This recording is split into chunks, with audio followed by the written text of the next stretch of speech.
of St. Vincent and the Grenadines. WEFM is SVG.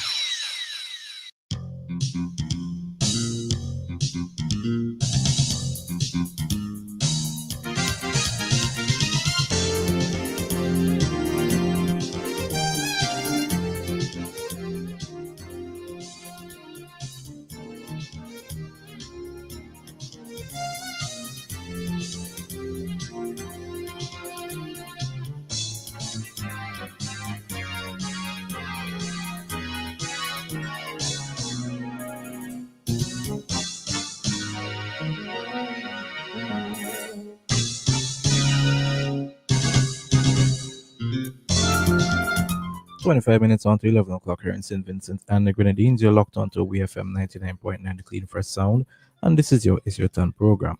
Remember, It's Your Turn is an interactive program, so the numbers to call are 457 9997 if you're calling from a local landline, 532 9997 if you're calling from a digital cell phone, and you can also send us a message or call us on WhatsApp at 457 9997.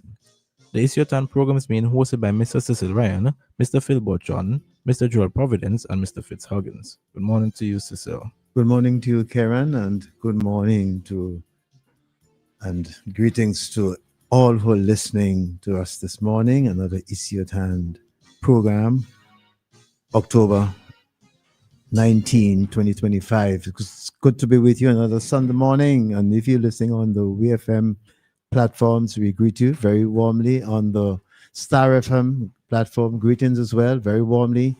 And of course, the Garifuna platform, we greet you very warmly.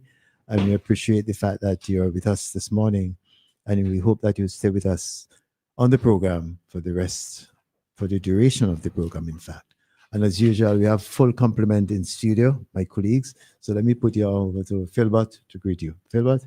Yes, good morning to you, Cecil. Good morning to all of St. Vincent and the Grenadines, and to all persons listening to WEFM wherever you are. It's the weather is strange. I hope it stays calm for the rest of the day.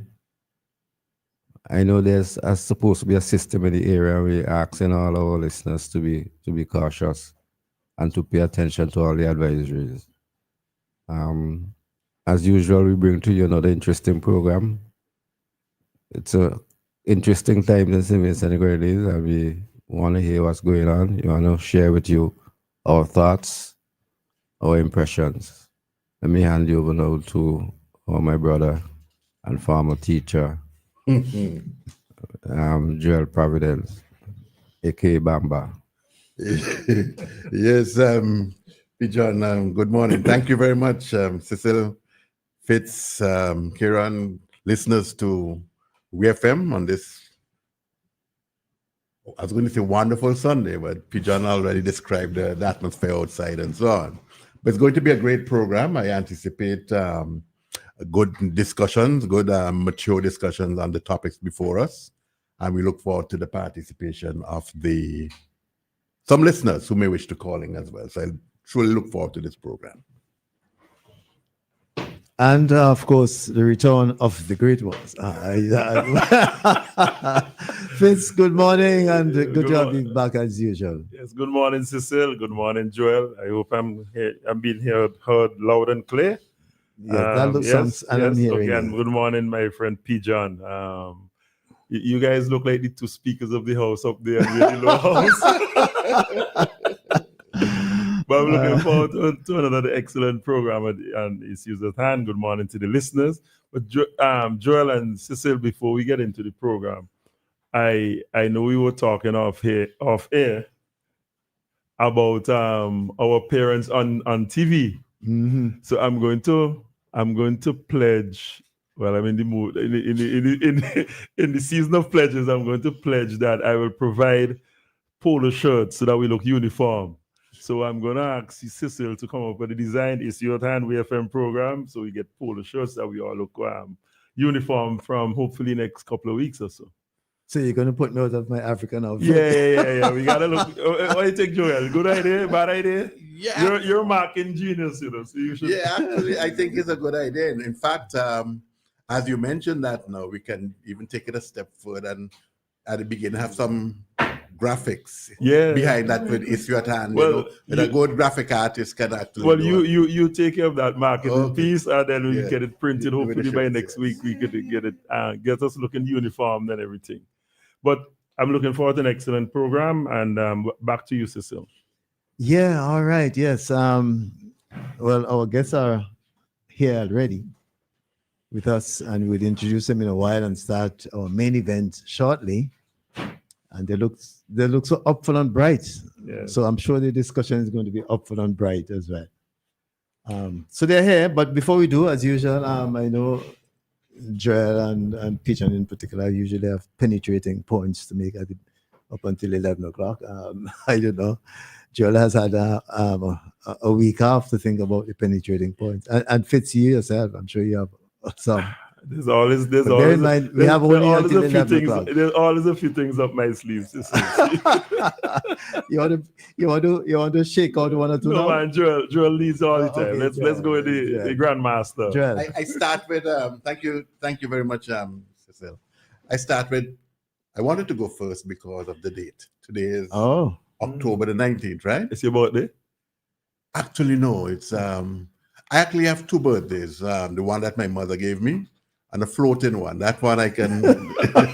So say more about the floating one.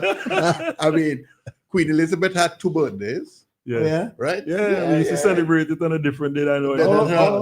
So I say, well, if Queen Elizabeth can have two, why not me? So, She's just as human as you. yeah, exactly. So, She was. So tell us about October 19th, Joe. October 19th, today, is the anniversary, the 42nd. Let me see if I get 42nd anniversary of the assassination of Maurice Bishop. Mm-hmm. Oh, yes. He was killed on the 19th of October, 1983. And then 4 days or so later, well, we know what happened after that. And it just dawned on me, I said, but wait, today is actually the day that Maurice Bishop was killed 40-something years ago. And it just so coincidentally that at the book launch event a couple nights ago, that I think it was someone, I believe it might have been the Prime Minister, who made the comment that Code and others might have killed the Grenadian Revolution, but that he mentioned a regional prime minister along with the U.S. president at the time would have helped to bury the Grenadian Revolution. But anyhow, today is the day that we actually should recognize, especially the passing by assassination of Maurice Bishop. I want to talk as well, just very quickly, something in relation about gold, third world democracies, and ballot propositions. And they might seem long, but virtually I'll bring them into a very condensed, tight time frame. I was reading recently, yesterday, about the price of gold had actually gone to $4,240 US per ounce. And it surprised me that is where it is. Where was it before? Well, for a long time, it was anywhere in the vicinity of 1,800 to 2,000, right? For a very long time. But before, going back maybe 2 decades, 3 decades, it was in the hundreds or even below 100, right? So that, and you see, because why it is where it is today is because gold is also used as a standard for the interplay of currencies across the world. Whenever there is instability, and given what has been happening over the talk about tariffs and trade, you're not so sure today whether you get soybean or you would not get, where things are going and so forth, there's instability. So what person do? Well, we will hold on to gold. And therefore what has happened is that pushed up the value of gold. The point that I want to make is not so much they think that, as I see Pigeon have his gold chain around his neck and so forth, and that maybe Pigeon doesn't realize that the price it has doubled in value in recent times and so forth. But that it brings back to my mind the issue with our democracies and what has happened in the so-called political South. And that, so you have places like Ghana that actually has a good set of reserves for gold. But what has happened now, again, no matter what, despite the elevation of the value of gold, is that the Ghanaians, the third world country, even they have over 1.5 million people involved in the mining for gold, digging and so forth. They're still not getting anything of substance out of this change in scenario and so forth. And it is so unfortunate. And I just think that as if we are the third world, despite whatever we do in terms of our democracies and so on, how they're structured, that we are not benefited, because what is that the old colonial powers just simply revisit their energies and impose themselves on places like Ghana and so forth. And that's still to want to dictate. So no, as if we can't catch our spot in the world, that we can actually develop our economies like anyone else, right? There are other countries, China, and we can talk about rare earth minerals another time. But China, United States, South Africa, and a couple of others also have good reserves of gold.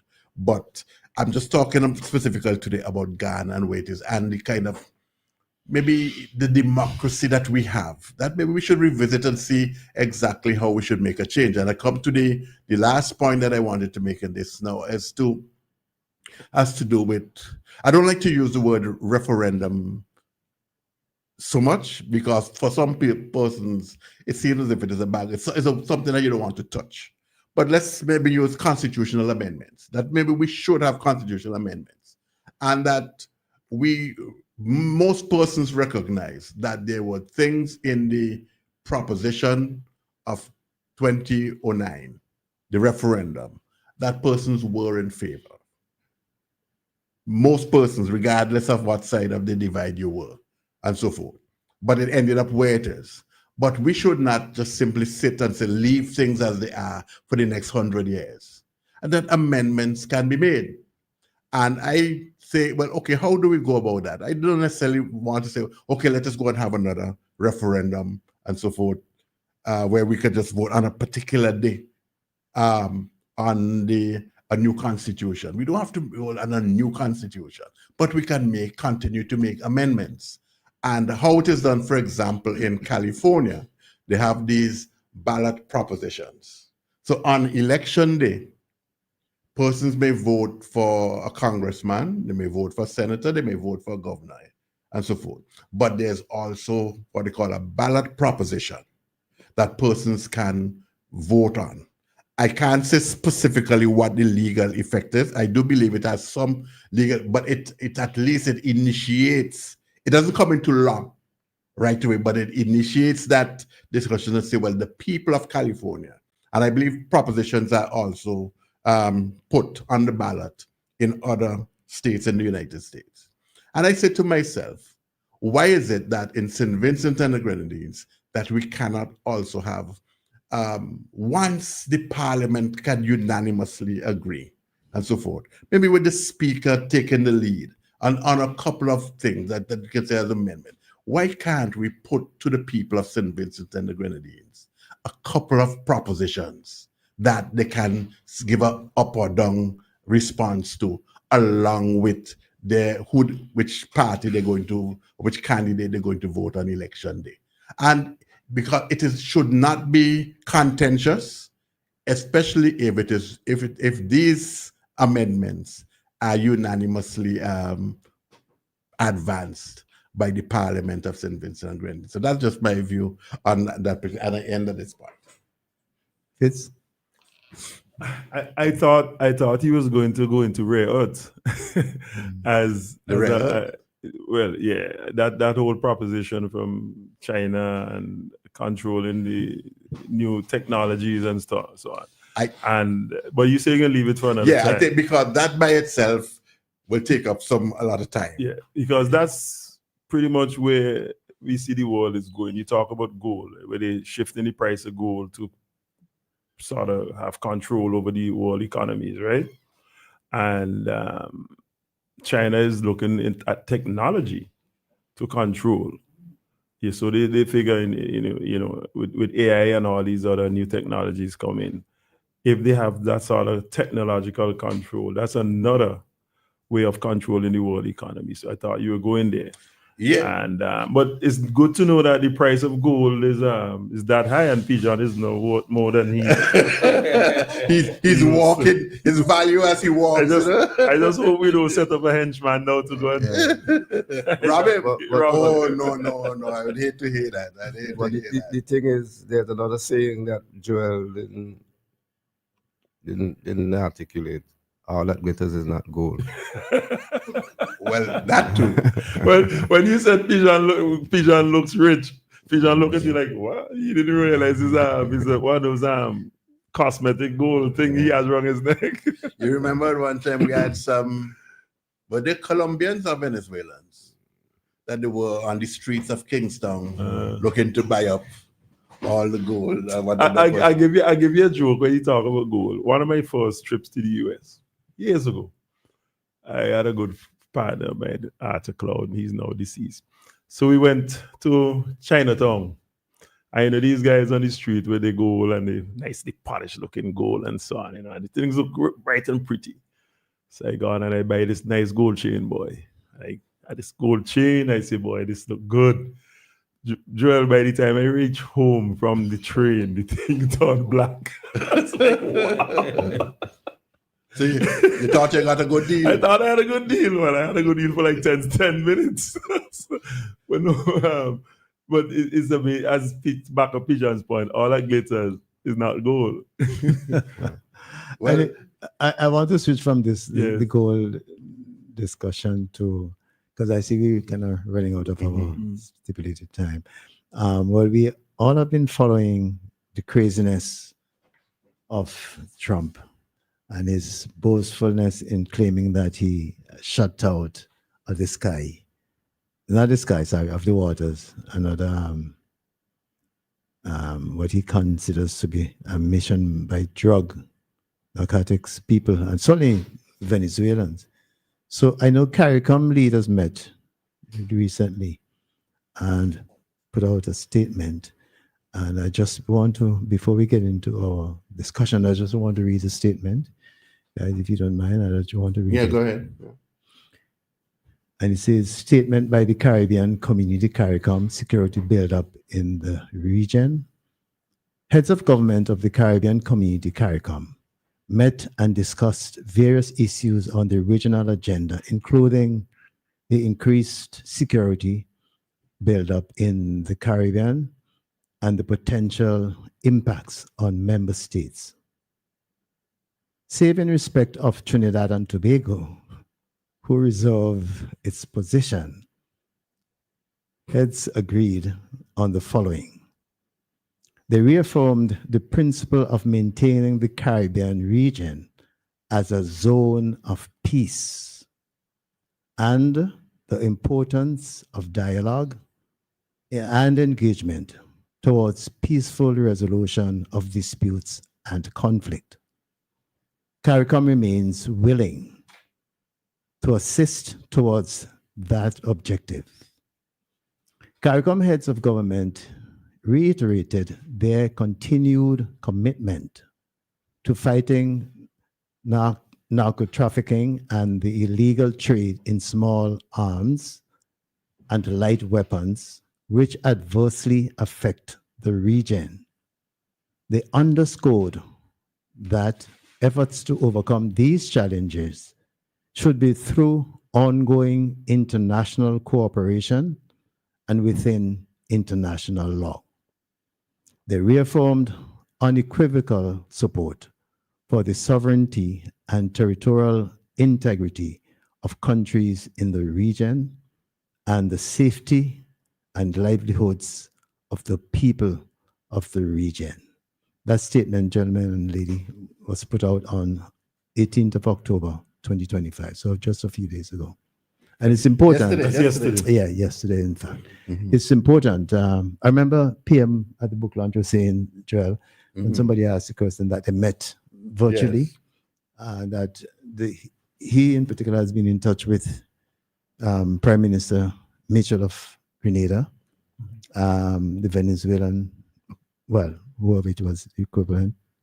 And he also said he reached out to US people. So it's important, and as much as we are aware of what's happening in our region, and incidentally, you guys would have heard of the fifth strike, sixth, which killed 2 Trinidadians. Oh, at least one. That was on the news. I heard that, and I believe you guys might have heard that. That's There was pretty a much on the sixth news. where there were 2 persons were And on the same strike, 2 persons did not get killed. Yeah. I saw a picture of what looked like a submarine. Yes, they mentioned the submarine. I'm not sure in the propaganda warfare that's going on if that is really one of the machines, one of the boats, right? But the Americans had the submarine on display. Just like I saw a picture of a stash of what seemed to be drugs on a beach, and the headline said it was in St. Vincent. So we got to be careful with some of the propaganda that's going around. Well, of course. That these sources are reliable sources, and Of course. we're not being entrapped. And by- we're in the era Yeah. of AI. I You have to be mean, careful of that. I mean, the New York Times published an article and said that Yeah, this well, I drug was saw it. washed up on, Yeah. on a beach. But But no, their there's source of information is source. what? Yeah. You know? But it's remember we were saying, Pigeon, on this very program when they made the first strike, that fishermen from our region, even St. Vincent, have to watch out because they could be the next target. And so happened in Trinidad, where according to reliable information anyway, that 2 Trinidadians were killed. But we have to be very concerned, though, Cecil, of what is taking place in the region, in the south, and how it's going to impact our lives. Even us traveling between islands, you know. Yeah. and But look at us. I mean, we have ferries which fly the Grenadines. Precisely, you Suppose know. one of them go off track. No, they don't even have to go off Well, track. that's They the just other have to be. They just have to get a strike, and the news comes out. Drugs was on this boat. Yeah. And it's scary, you know. It's very scary. And What I find, and I said it on the program before, what I find most scary is the fact that Trinidad has a different, the government of Trinidad and the Prime Minister in particular takes a different stand in support of the US action. I mean, And there it is. A Trinidadian was killed. I mean, let's face it. Some of the boats that we see, that we looked at on TV, and the evidence shows that you don't need a fishing boat to have 4 very powerful engines.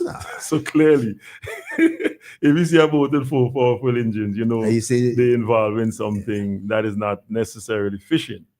So we have to also have a balance, that we have to be sure that if we are fighting narco trafficking, then we have to support that effort as well. oh yeah, we support that effort. But even if we support that effort, the people who are in those vessels, they have a right to be proven that they are in fact involved. Yes. I mean, the US has the capacity to capture these people and try them. So you can't murdering them. That is that certainly is not the answer. that's But the idea of the rule of law and due process is a U.S.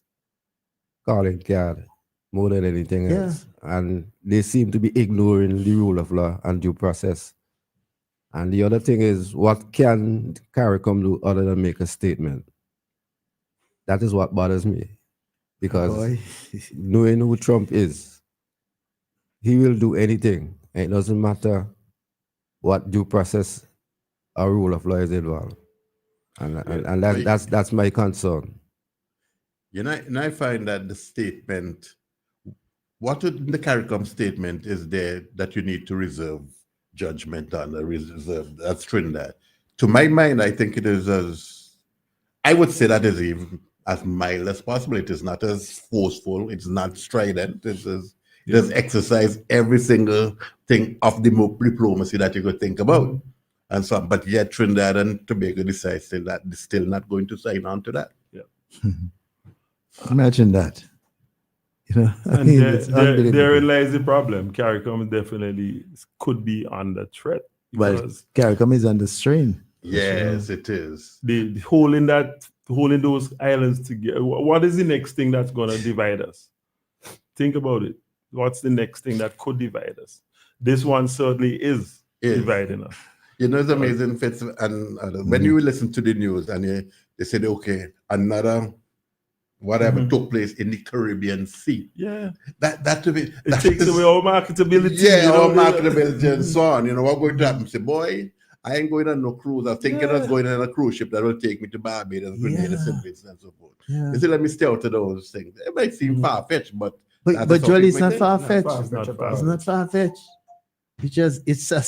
It's touchable. It's right next. It's right there. You know? Anything can happen, you see. Yeah. I have a sister right now in Aruba. Mhm. I have There you go. cousins. I have cousins in Curacao, right? Well, they live there in Curacao, and they have stated that they're not going to venture out to say they're going to any fishing or any boat ride or anything like that. It's just because more than anything, they're closer to Venezuela than us, except for Trinidad and so forth. And so forth. So they just say they're not going to do it. All right. Well, we got to move on. We have a number for the issues we could have raised and we wanted to raise, but we can't raise all of them this morning. But we have pledged ourselves in here that we're going to stick to time. And we have our main discussion topic to get on to. But before we do, we really have to break this one. Before we started, Peter, you were mentioning the passing of the former Minister of Government, parliamentarian, and you want to? I just want to recognize the passing of Honorable Selman Walters, former MP and former Consular General for St. Vincent and Grenadines in New York. He did make a solid contribution to the civic and political life of St. Vincent and Grenadines. I think he started off as a teacher. He was also an educator. And on behalf of the program, management, Isiot, and I want to extend condolences to his family. All right, and I just want to say quickly, congratulations on the Parliament. I want to give a congratulation to Prime Minister Gonzalez on the launching of his 2 books. There was a launching exercise.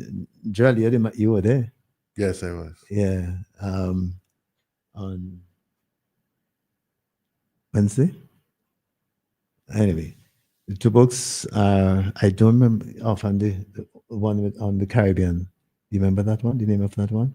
Joel? That's to do with regional integration. Regional integration, right. And the other one is Labor is Working for All. Basically, I would encourage people to read. Go to read both. I have my copies and I started to read one of them. So, yeah, so congrats to PM Gonzalez. Not many other politicians are writing. I wonder why. Yeah, Joel, I'm sorry. I just wanted to, as you allow me to, please, just to express 90th birthday greeting to a cousin of mine in South Rivers, Miss Ursula Ralph. Oh, she had a wonderful celebration yesterday. The PM was there. My brother Chris Ralph, that's his mother. Yeah, 6 children that came in, and they definitely gave us a good reason to celebrate 90. Okay. So happy 90th, my dear sister and cousin, Miss Ralph in South Rivers. All right, so we're at the point now where we want to go into our main discussion topic. It is the issue of importance to young people in the upcoming general elections. So that's going to be our focus for the next at least hour and maybe more. And we have they look bright, certainly beautiful, handsome people in studio with us. So we're going to introduce them. Firstly, we want to introduce our first guest, as her name is Timora Peters. Peters, good morning, and Good morning. welcome to Issue at Hand. And we're happy to have you in studio with us this morning. And we're going to exploit your presence. Ask you all kind of hard and easy questions. Once you see Pigeon, the teacher, he's a man known for asking hard questions. And of course, we have Mr. Ryan Barber in studio with us. Mr. Barber, good morning. And welcome to the program. Good morning. Good morning. All right. It's indeed a pleasure. All right. Cecil, Who give you my your first name as my last name? Who give you the name? Today, when I was coming down, I was saying the same thing. Oh, you saying the same thing? All right. Yeah, Pigeon. Yeah, Cecil. In the interest of full disclosure, I just learned today that Ryan is my pedagogical grandson. Oh, okay. That mean what does that mean? I mean, That you taught his father. Taught his father Yes, he did. and some other members of his family. Jesus, Pigeon boy, moving on. Yeah. It's really quite interesting to be sitting next to him this morning. Then what that foot, where does that put me? So let's see, Ryan. You will be judged by Pigeon whether whatever he taught your father rubbed off on you, right? So He wants to see if I exemplify Ryan, things that were taught. Ryan, can you shift speak your right mic up? into the mic. Yeah. Okay. Right. Yes. Yeah, that's better. Yes. Yeah. So sorry, I missed that, but anyway, Pigeon is a hard man, a hard teacher, and a hard marker. So be mindful. But you know each other well because he was a barely man for a while. Well, he actually taught my father in secondary school. Okay, So I was okay. letting him know this morning that my father would have informed me Mm, over the weekend that Pigeon used to be his teacher back All in right. secondary school. yeah. So it's indeed a pleasure being here and sitting next to him and having a conversation this morning. All right, all right. So we're happy. The thing is that 5 men, and one beautiful woman is sitting with us today. We're blessed, guys. And this program, Fits especially you. This program cherishes women, and we want to hear my dear sister introduce herself. Seeing that we heard from Mr. She did, but we'll do it again. We didn't hear a beautiful voice. So Timora, can you come closer to the microphone? Sure. we- Good day, everyone. My name is Timora Peters, Director of National Commission on Crime Prevention. It's a pleasure joining the guys here. Yet another session, Issues at Hand. All right, we are happy to have you on with us this morning. Normally, Joel sits over there, so Fitz decided to banish him over here and Yes, decide to give way to you. I want to sit next to my dear friend Timora. Yes, so we have an interesting topic for discussion this morning. And let me just read the topic again. That is the issue or the issues of importance to young people in the upcoming general elections. But of course, we all know that general elections are going to be held here in St. Vincent. Any of you guys know when? Jelly know None when? of us. Jelly know when? No, I don't know if they want to speculate and throw to date. Okay. I wouldn't put any money on the table, but if you... But go ahead. All right. So anyway, elections are coming up, and we want to know what are the issues that are dear to young people in this elections in these elections coming up. And you two young folks have been around, your peers and so on.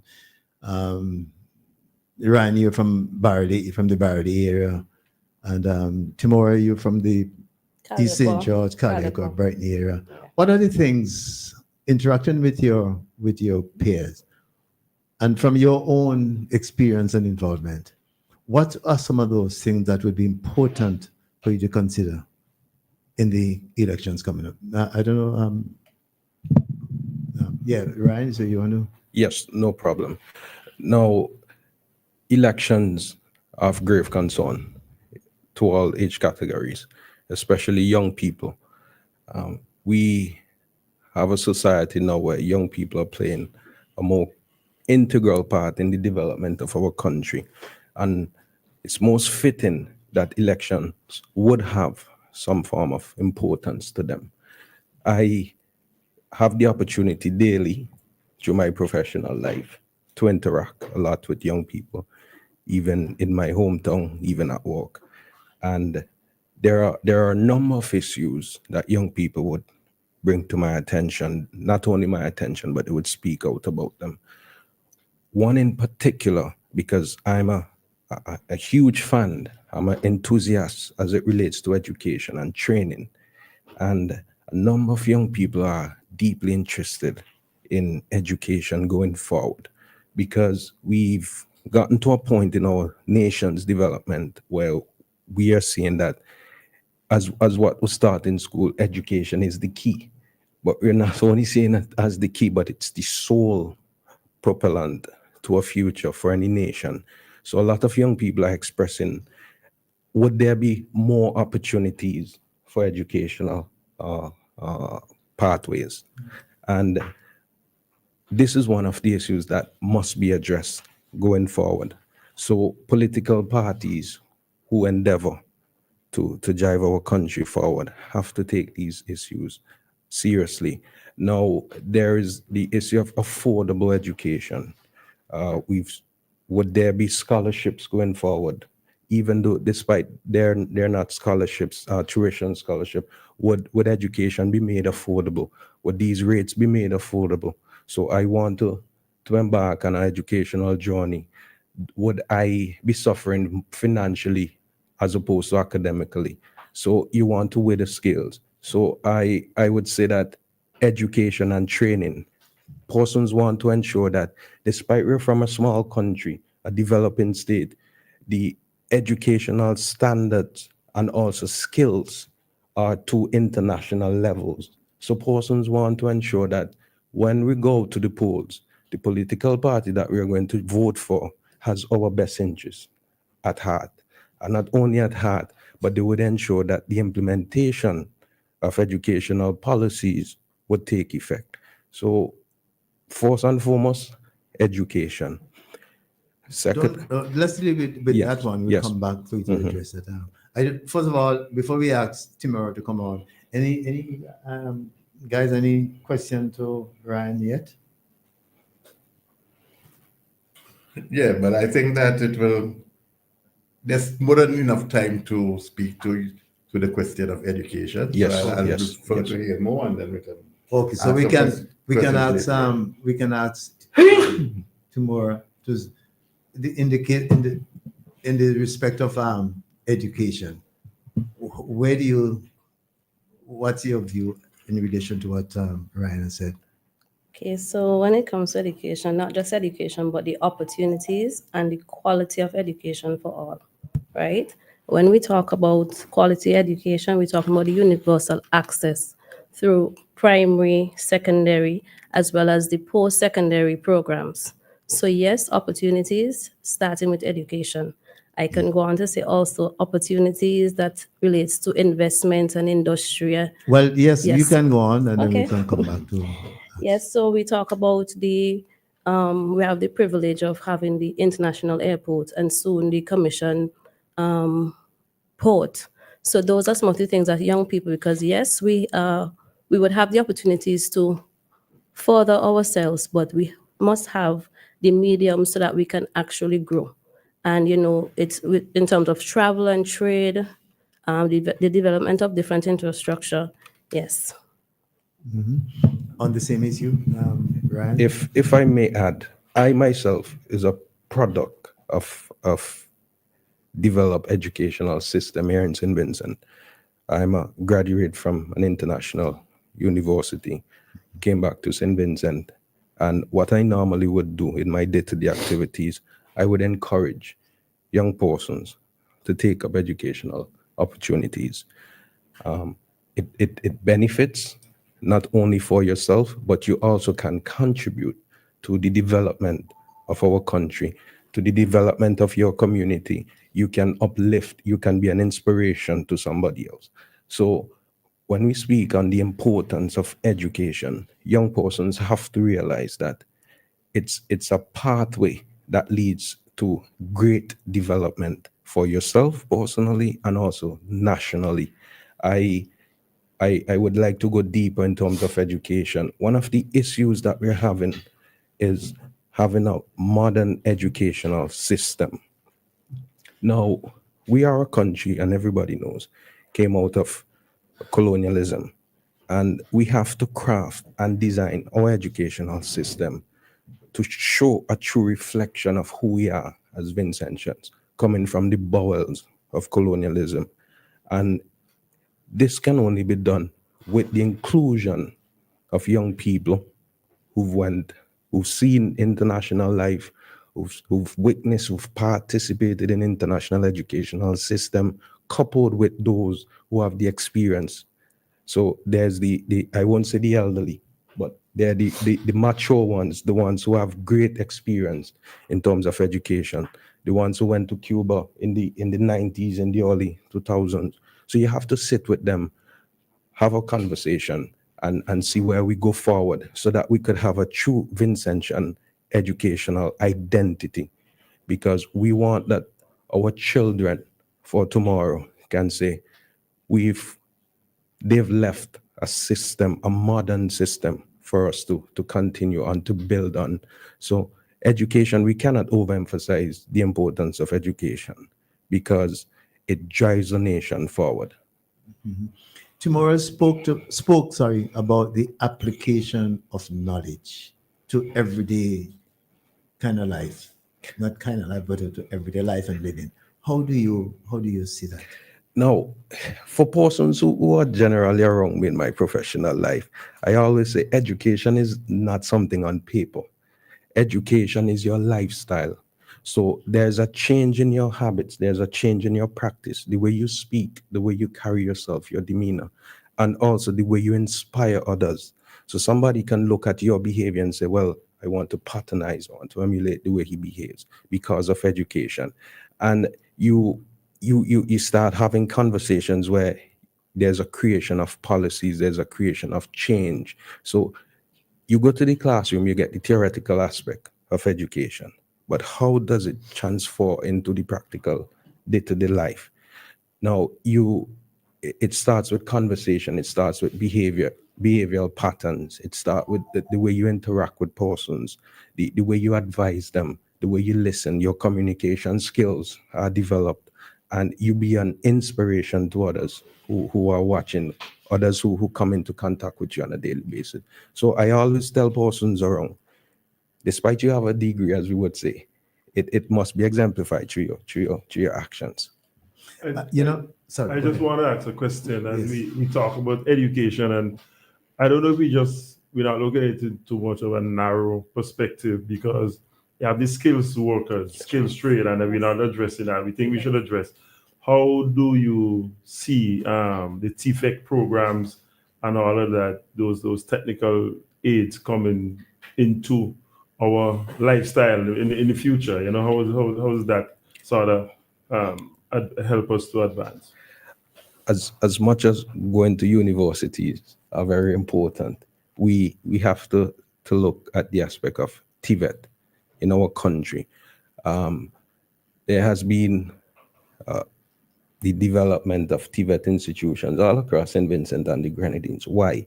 Because we now, through our educational system, we start to assess that not only are the ones, the doctors, the lawyers, etc., are important to national development, but the skilled personnel is also important. So for me, I grew up with this thought in my head. It's not everybody would sit in a classroom. Not everybody is capable of writing the exams and getting 90 and 100%. We have to take into consideration those who are skilled with their hands, not only with their hands, but with talents as well. So we must overly emphasize that TVET is a part of our national development. And we are seeing, as I mentioned, that there's an influx of importance to TVET in St. Vincent and the Grenadines. Because when I build my house as a professional, I I'm relying on somebody who has a skill, and I want them to feel welcome. I want them to feel that they are appreciated for their skills and their training, because I myself might not be able to do it. So we as a nation, we have to ensure that we include persons who are skilled, and not only skilled, but those who are interested in skills training, and to tell our children who are growing up that don't stigmatize TVET programs. It's part of nation building. So that is also of importance to us. Are you satisfied that enough attention is being given to that stream of education? Skills in general, but you mentioned TVET in particular. Let me ask the question differently. How satisfied are you? That's what I really should ask. As of this year, I personally can say, because when I was growing up in Barley, we always hear about the Barley Technical Institute. But now there are technical institutes all across St. Vincent and the Grenadines. To say the least, satisfaction, I would say that I'm overly satisfied with the approach, the current approach that is being, the current focus that is being paid to TVET in St. Vincent and the Grenadines. It's the decentralization of TVET programs. Now, it's no longer you're from a rural area. You believe that you have to come to Kingston to go to the Kingston Technical Institute. You can also go to, there's the Peterborough Technical Institute as well. So I'm overly satisfied with the attention that is being paid to TVET in St. Vincent and the Grenadines. And we can only get better from here.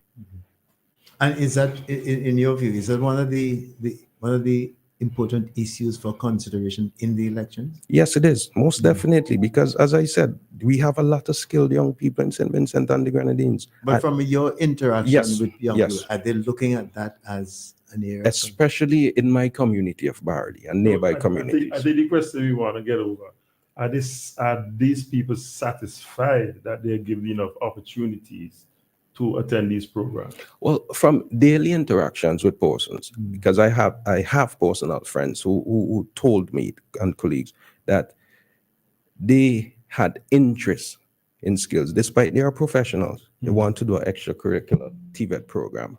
And they came to me, and I remember last month, a young man walked up to me and he said, "Do you remember we had the conversation about me learning a skill?" And I said, "Yes." He said, "Look at my certificate. I was able to capitalize on it." So yes, persons are satisfied. He attended. He attended. And is he employed? He's employed professionally with the government, but he does his skill as an extra income.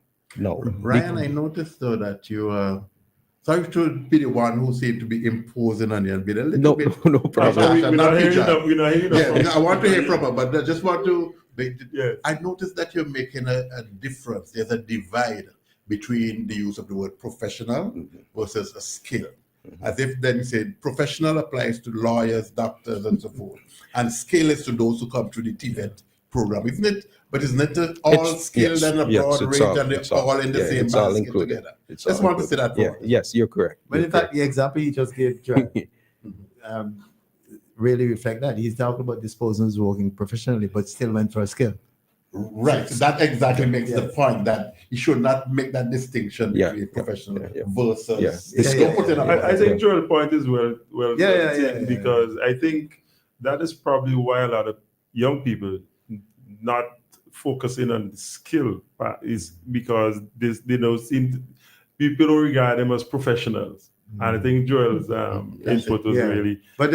But for the point is that even if you have what you consider to be professional, yes, you can also alongside that have a skill. That's the point. Cecil, permit me to ask a basic question. How do we define young people? Okay, good question, Peter, and that's where we should have started the conversation. Yes, because I know we talk about young people, and I have an idea. I don't know if it will fit with other person's idea. A young person in our context is a person between 18 and 40. So if you could, in the discussion, And basically, I think that's the UN definition. Yeah. But yes, So I was wondering how do our two young persons define young people? Who they categorize as young? Timur's definitely not well young. suited for that to answer that because she manages the end of it. yeah. Well, I would go with we normally Tomorrow, can you come closer to me? Sure. Yes. Yes, young people, those would be persons between the ages of 18 and 35, we would say. 18 But and 35, 18 and yeah. 35. So we refer to them as the youth. Right? Some countries define the category. I think the UN is different. 40 is the new 35. But yes, sorry, you're making a clarification. You're saying you think the UN? I think the UN goes up to 40. Oh, okay. But here we focus on the 16 to 35. Okay. Yeah. And go ahead. Oh, I just wanted to add something to what my colleague said earlier concerning the TVET training. So in terms of TVET training, the opportunities are there for young people who want a skill. They're standing in their way of not having a skill because we have the different TVET centers. We have small grants to improve the business. And just to backtrack a bit, going to Calico School, if you didn't make it to the common entrance, one of my brothers went to the senior one, and then you have to exit. So they would put you to do cookery or woodwork. But fast forward to the last couple of years, COVID and the volcanic eruption would have taught us that these persons are important. And I'm happy to see that we are now focusing on the actual certification for these skills, right? As Ryan mentioned earlier, he's a professional according to Joel, but he cannot build his own house, right? I'm a teacher by profession. I now head up the National Commission on Crime Prevention, where I'm responsible for developing initiatives to, steer persons away from a life of crime. Under this initiative, we have a TVET program that we're running, right? We started my predecessor, Mr. Small. He started Lift the Bar initiative, where you have persons to do bartending. So it's not just about mixing a drink. You're actually getting certification, which can complement your job. This can further be spill over into actually getting a CSME certificate. So the opportunities are there. And we have to, we're actually moving away from the narrative of TVET being, maybe for poor people or those who are not academically inclined. Actually, we have persons in Taiwan studying to be professional chefs. We have, back in the days, it was just the steel ruler and a pencil. Now we have persons operating AutoCAD. So I want us to more emphasize on where we came from or seeing TVET/agriculture as dirty work or just for those who are not bright enough. So yes, Joel, you want to ask me something? Yes, as you mentioned about the bartending and so on and the expansion, not just a mixologist, but part of the program, do you teach a sense of entrepreneurship and actually establish your own, and that kind of thing? Definitely, because we are supposed to be working closely as well with CD to ensure that we have persons knowing how to do the business plans and so on, so that they could actually, start their own thing, right? We have had dialogue with some of the different hotels on the mainland. So you don't have to come from Leeward to come to, let's say, one of those out at Maya Street or so on to learn. Yes? Go ahead. No, sorry. No, you finish and then I'll just come back. Okay. So go ahead. I think I just wanted to make the point that some time ago I went to New Orleans, and that in part of the French Quarter, there was a large craft market there, and that there were 3 persons from the OECS, they were actually from the OECS, were actually there operating their own stores. I thought that New Orleans is so far away from St. Vincent Grenadines. A lady from Dominica, she made her own craft and was selling the craft there and doing quite well. But I actually went to New Orleans twice and I actually saw her there on both occasions. And then there was a lady from St. Lucia. Actually, she's John Compton's daughter or something like that. She is big into the restaurant business, and she's actually operating out of New Orleans as well, and actually is very well recognized. And then there was also another St. Lucian. He was a pilot working for one of those airlines, like Win Air, one of those that used to be around. And he decided to give up on that and decided to go and make things using acrylic and so on. And he's also doing quite well. And so that once you have the combination of these skills and a very expansive education, then the options are there for you, regardless of what. Timur, can I just ask a question? Yeah, on education. Yeah, I'm trying to pull a business Sorry. opportunity into the TVEC thing. What role do you see the business sector playing in terms of helping to advance our push towards TVEC? For example, can, say, a contractor come into one of these TVEC centers and have like a bricklaying competition to, sort of like adopting a TVEC, a section of a TVEC a school, or maybe a Gonsalve Liquors going into a TVEC center and having a competition in mixology and that sort of stuff. What role do you see the business sector playing in terms of advancing these skills? Interesting fits. You could go closer. Okay, interesting fits. So as I said, we already have the hotels on board that is very accommodating, free of cost, to ensure that these skills are passed on.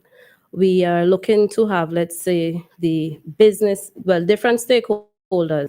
So yes, I know there are some contractors who are willing now to, let's say, engage the youth in terms of lining out and the initial stages before you actually get into that. So yes, we have that in place, and I know once they're engaged and things are up and running, that would be definitely yeah. What I would love to add, Mr. Huggins, young people love to feel appreciated. They want to know that they are involved in any form of development. And initiatives like these, where you have established businesses, would come in and they would get their competitions going, make young people feel a sense of appreciation, a sense that, okay, what we're doing in this TVET program it's not unnoticed to the nation. It's not unnoticed to establish businesses. So it's a great initiative, and we can only use platforms like these to appeal to business personnel that get involved, collaborate, ensure that young people are involved and feel appreciated. So education, young people, that's a big issue for young people. 18 to 30 to 40 in this election. Peter, you coming in? Because I'm going to... Yes, I want to ask another question. Go ahead. One of the phenomena that we have been concerned about in St. Vincent and the Grenadines is, quote unquote, guys on the block. And to what extent do you observe guys on the block just hanging out during working hours? And how would you recommend that this be reduced if you think it is an issue? Any one of you could answer. Well, first and foremost, we as a country must be able to steer and guide young people. And we have an issue in St. Vincent and the Grenadines where young people become idle and they would sit on the block, and sitting on the block would lead to negative consequences if we're not doing positive things. Having jobs is very important. Having educational opportunities are also very important, because you want to steer young people away from hanging on the block. And if young people are occupied with positive activities, then it deviates their behavior from antisocial ways. And we have to ensure, because we have to go back to the topic that we're discussing, this election, there are issues, and like anywhere in the world, there will be issues. So young people who don't want to be sitting on the block, knowing that they could have some form of income, and if they're not gaining income, they're gaining training.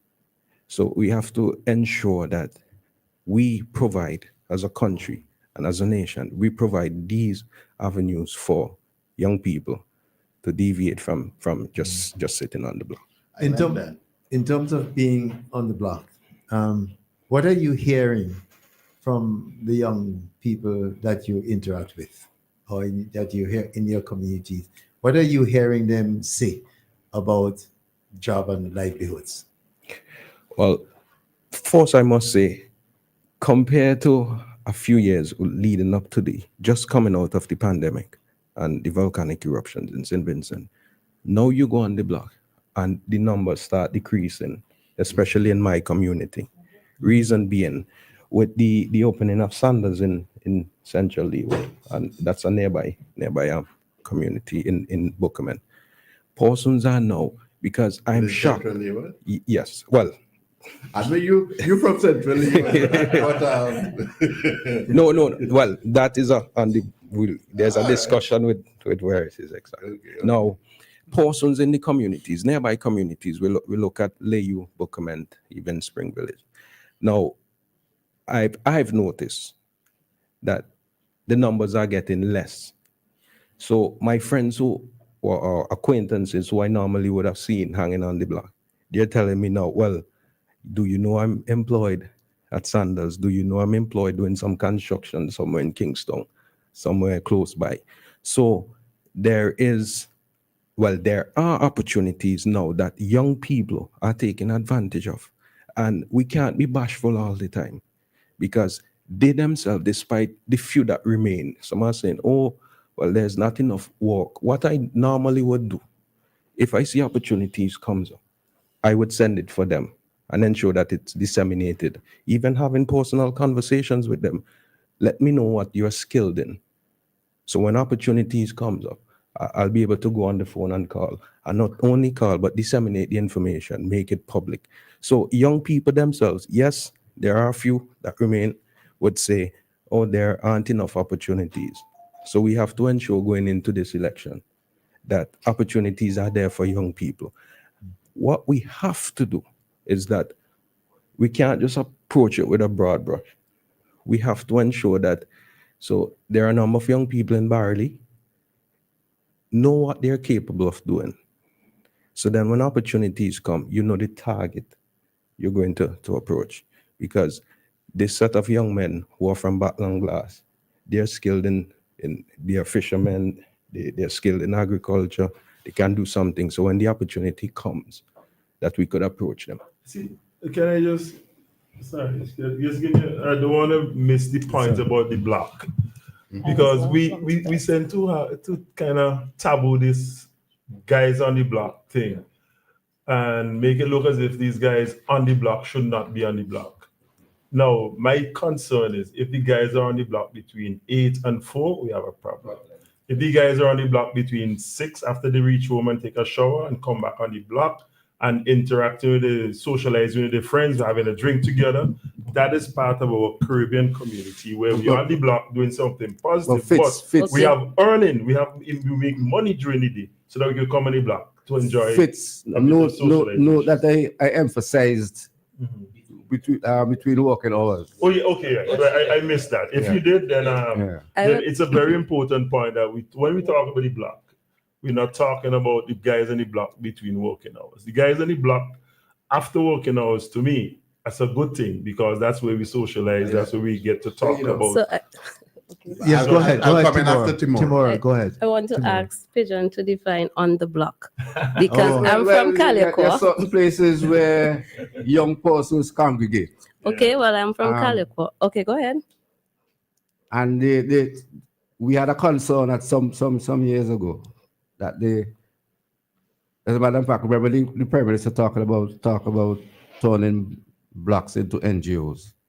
Okay. And that is because of the discussion going on around persons spending time, quality time on the blocks, what we call blocks. And it has been an issue, and is it still an issue? I want to agree with Ryan that from my observation, it appears to be lessening significantly. Yeah.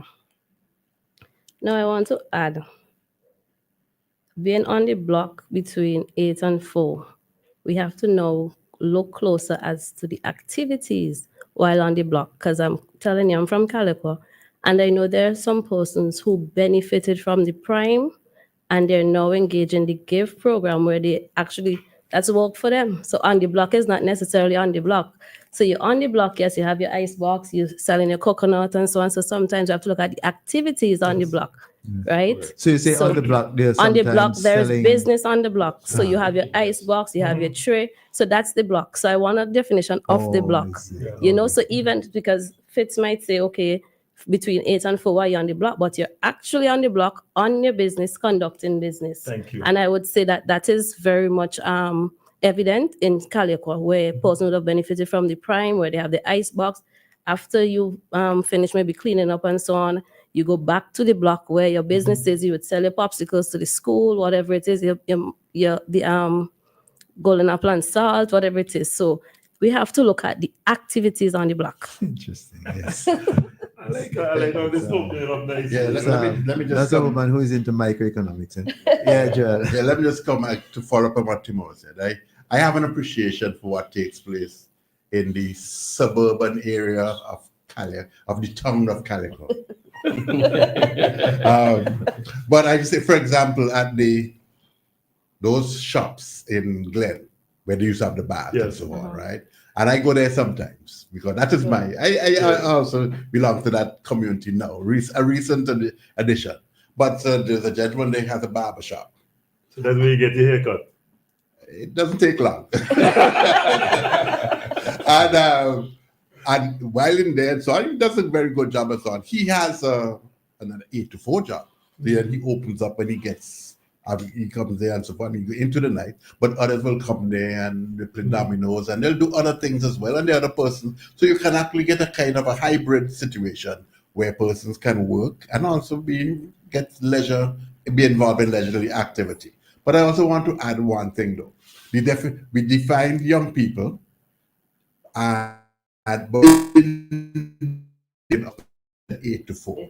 But a more productive and developing nation, you got to redefine the working hours as well. Because yes, maybe you might have rush hour at 8 o'clock in the morning and 4 o'clock. But really and truly, more and more, you're going to find enterprises involved working until say 11 p.m., if not 24 hours. So a Sanders, for example, is not never shut down. And so there are opportunities for persons and so on. So that is fine. So we got to be recognized. And I do, because I've been driving around the country in recent times, especially.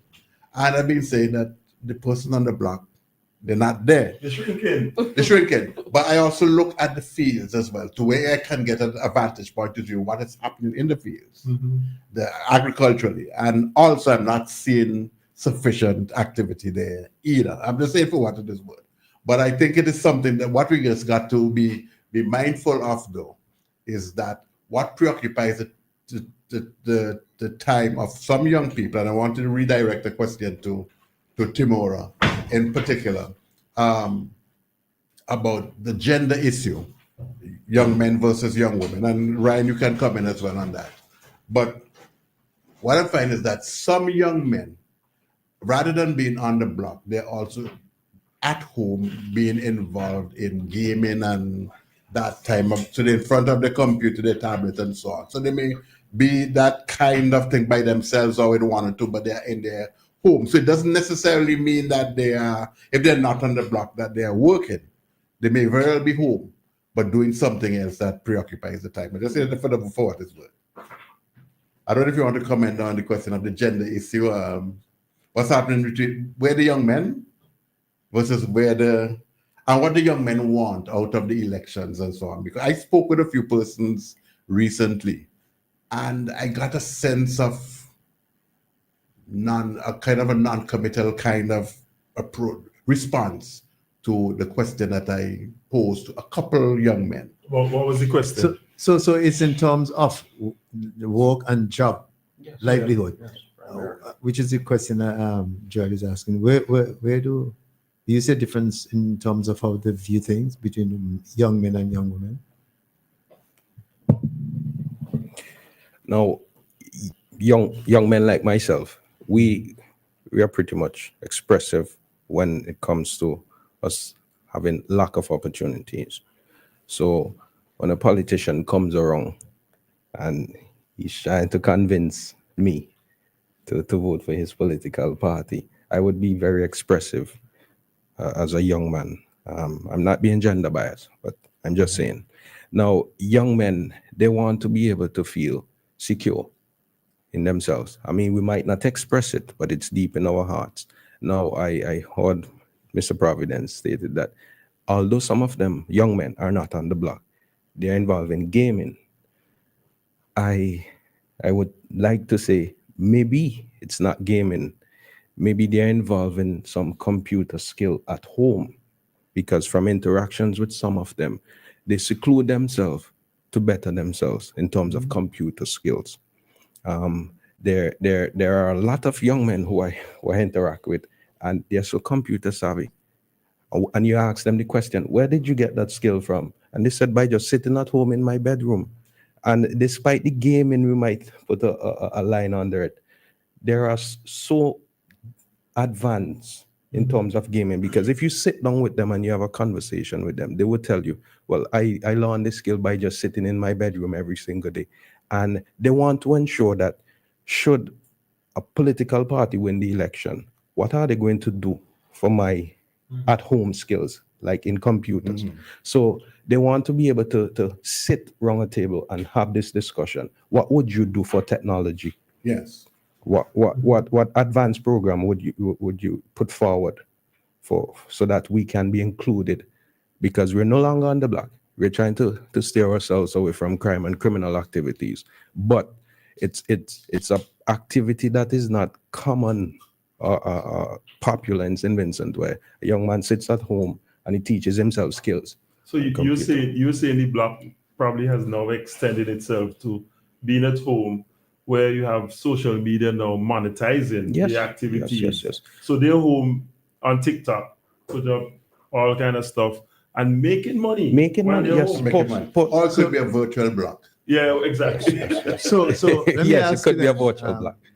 Let me ask you then, Ryan, and of course, Timur can comment as well. So where would you locate the fact that over the last so many years, I don't remember when, but certainly recently, youngsters have been given laptops? How do you see those laptops facilitating that kind of activity, home-based activity? I would give you understand the yes, question, yes. Matthew? I would give you my own experience. In this week, I spoke to a student, and he was saying, I have to rely solely on the computers in school. Now, he was so elated that he was surprised. Maybe he didn't listen to the news prior, but he was so elated this week that he got his own laptop. And you know what he expressed to me? He said, when you say he got his own, he went out and bought one? No. Oh, The government of St. okay. Vincent and the Grenadines would have okay, follow you. distributed to Form 5 students this week. And he was so elated that he now can sit at home instead of he has to suppress himself between school hours to use a computer and to develop himself. He said to me, I'm going to make use of this laptop that I acquired through the government. And most definitely, I've seen and firsthand witness where young people are using these computers that were distributed to advance themselves and to gain additional skills. And I would also make this as a public appeal to young people who are listening. Don't think for 1 second that you can limit yourself. You have a laptop, explore opportunities. You can learn new skills. As Mr. Hogan said, we are now going into an era where somebody sits at home and makes a lot of money just by online. Exactly. So there are opportunities there. And the government of St. Vincent and the Grenadines over a number of years has distributed laptops to our students. So whenever you get these laptops, make use of them. Learn skills that can contribute to national development. It's funny you say you're giving that message. I listened to commencement address by a youngster in the US named Donovan. And in his speech, he said, the sky's not the limit. You have to lift off and keep going. The sky's not the limit. So it's interesting that you're making that appeal. But I also want to say that even with our laptop, some time ago, somebody sent a WhatsApp. He says, I'm a Form 4 student reaching out to the Prime Minister, he said, on behalf of my friend who is in Form 5. He was absent from school on the 13th at Petit Bordel Secondary School and was told he would need to travel to Kingstown to collect his laptop. I'd like to know if there's a way to ensure he receives a message on an update before Friday so he doesn't miss out. If possible, it will be helpful if all affected students could be notified in advance.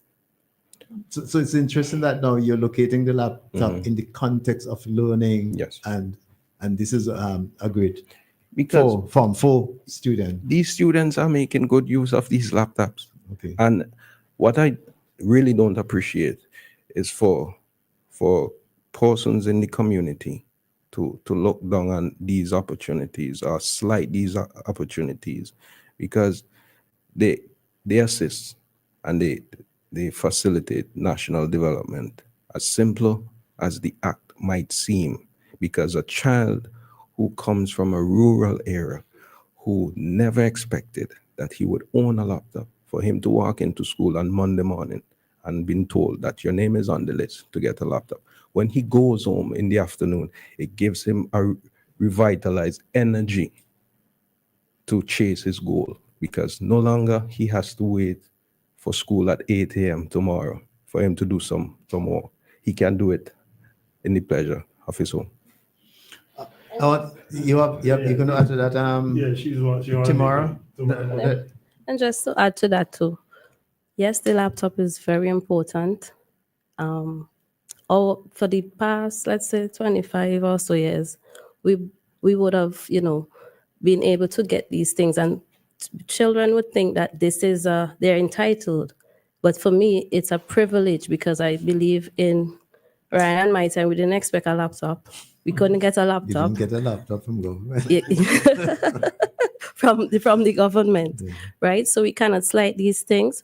Also, to complement these laptops, the NTRC Wi-Fi. So even or the $10, I think, through Flow, those little initiatives that would complement and to help boost, because having a laptop, unless you're gonna be typing on Microsoft only, but for these kids, the internet is very important, and the access to the internet is what gives our youth the drive to say yes, a laptop you could operate from home. I tell you, my mommy lived next to Calico School, and we are in competition every minute with Calico School Wi-Fi, knocking us out. So I'm just saying, you could stay in your home and use the government's Wi-Fi. But you're not going to because you interfere with their use. Yes, it's cool. Yes. But I know what you mean. Yes. So I'm just saying that not just the laptop, but the other things that would complement the use and the access to have it used fully. Yeah. Right. All right. Somebody's saying here, you must also remember that a lot of young men are using the online platforms to learn new things. Yes. That's what he goes and say. But I want to move on and switch a bit. In addition to the whole area of education and so on, what is another area that is of significance to young people? Right. Another tomorrow had mentioned in the beginning. Sorry, I don't come. Yes. She had mentioned things about investment and so on. I wanted to hear a little bit more on that about young people and investment. I don't know if you want to develop on that. So overall, when we talk about what is important going into this election, we can broadly say opportunities. We would have touched on the education aspect, and I want to add also the investment and industry and innovation. We are happy to have the Argyle International Airport, and soon, in a couple of days, we would be moving into the new port. We have starting today, actually, this afternoon. Okay, wow. They're moving equipment. Okay. And I need to just. So those are some of the opportunities that young people would be looking forward in terms of trade, in terms of travel, and in terms of maybe getting their products out there, right? Also, with a new port comes new opportunities. So for our craftsmen, Mr. Providence stated, persons, be building their crafts and selling and so forth. We'd have, let's say, guys maybe now bottling their coconut water and so on, properly labeled. They might be, instead of us bringing in red mangoes, we might be sending down red mangoes to Trinidad. A lot of opportunities. So yes, I don't know if Ryan wants to add anything.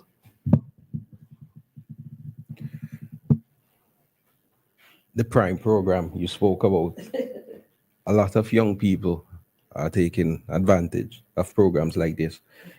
It's funding for business ideas.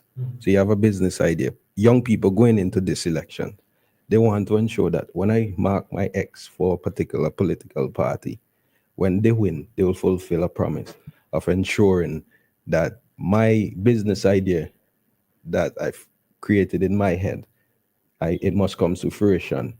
So young people want to ensure that there are programs that could finance business ideas. So this is also one of great importance, ensuring that when young people go to the polls, these general elections, they're going to keep in the back of their head. Because remember, some of them are first-time voters. So they're gonna keep to the back of their head. I'm gonna put these political parties on a scale and I'm going to measure them. If I vote for this, what would be my personal advantage?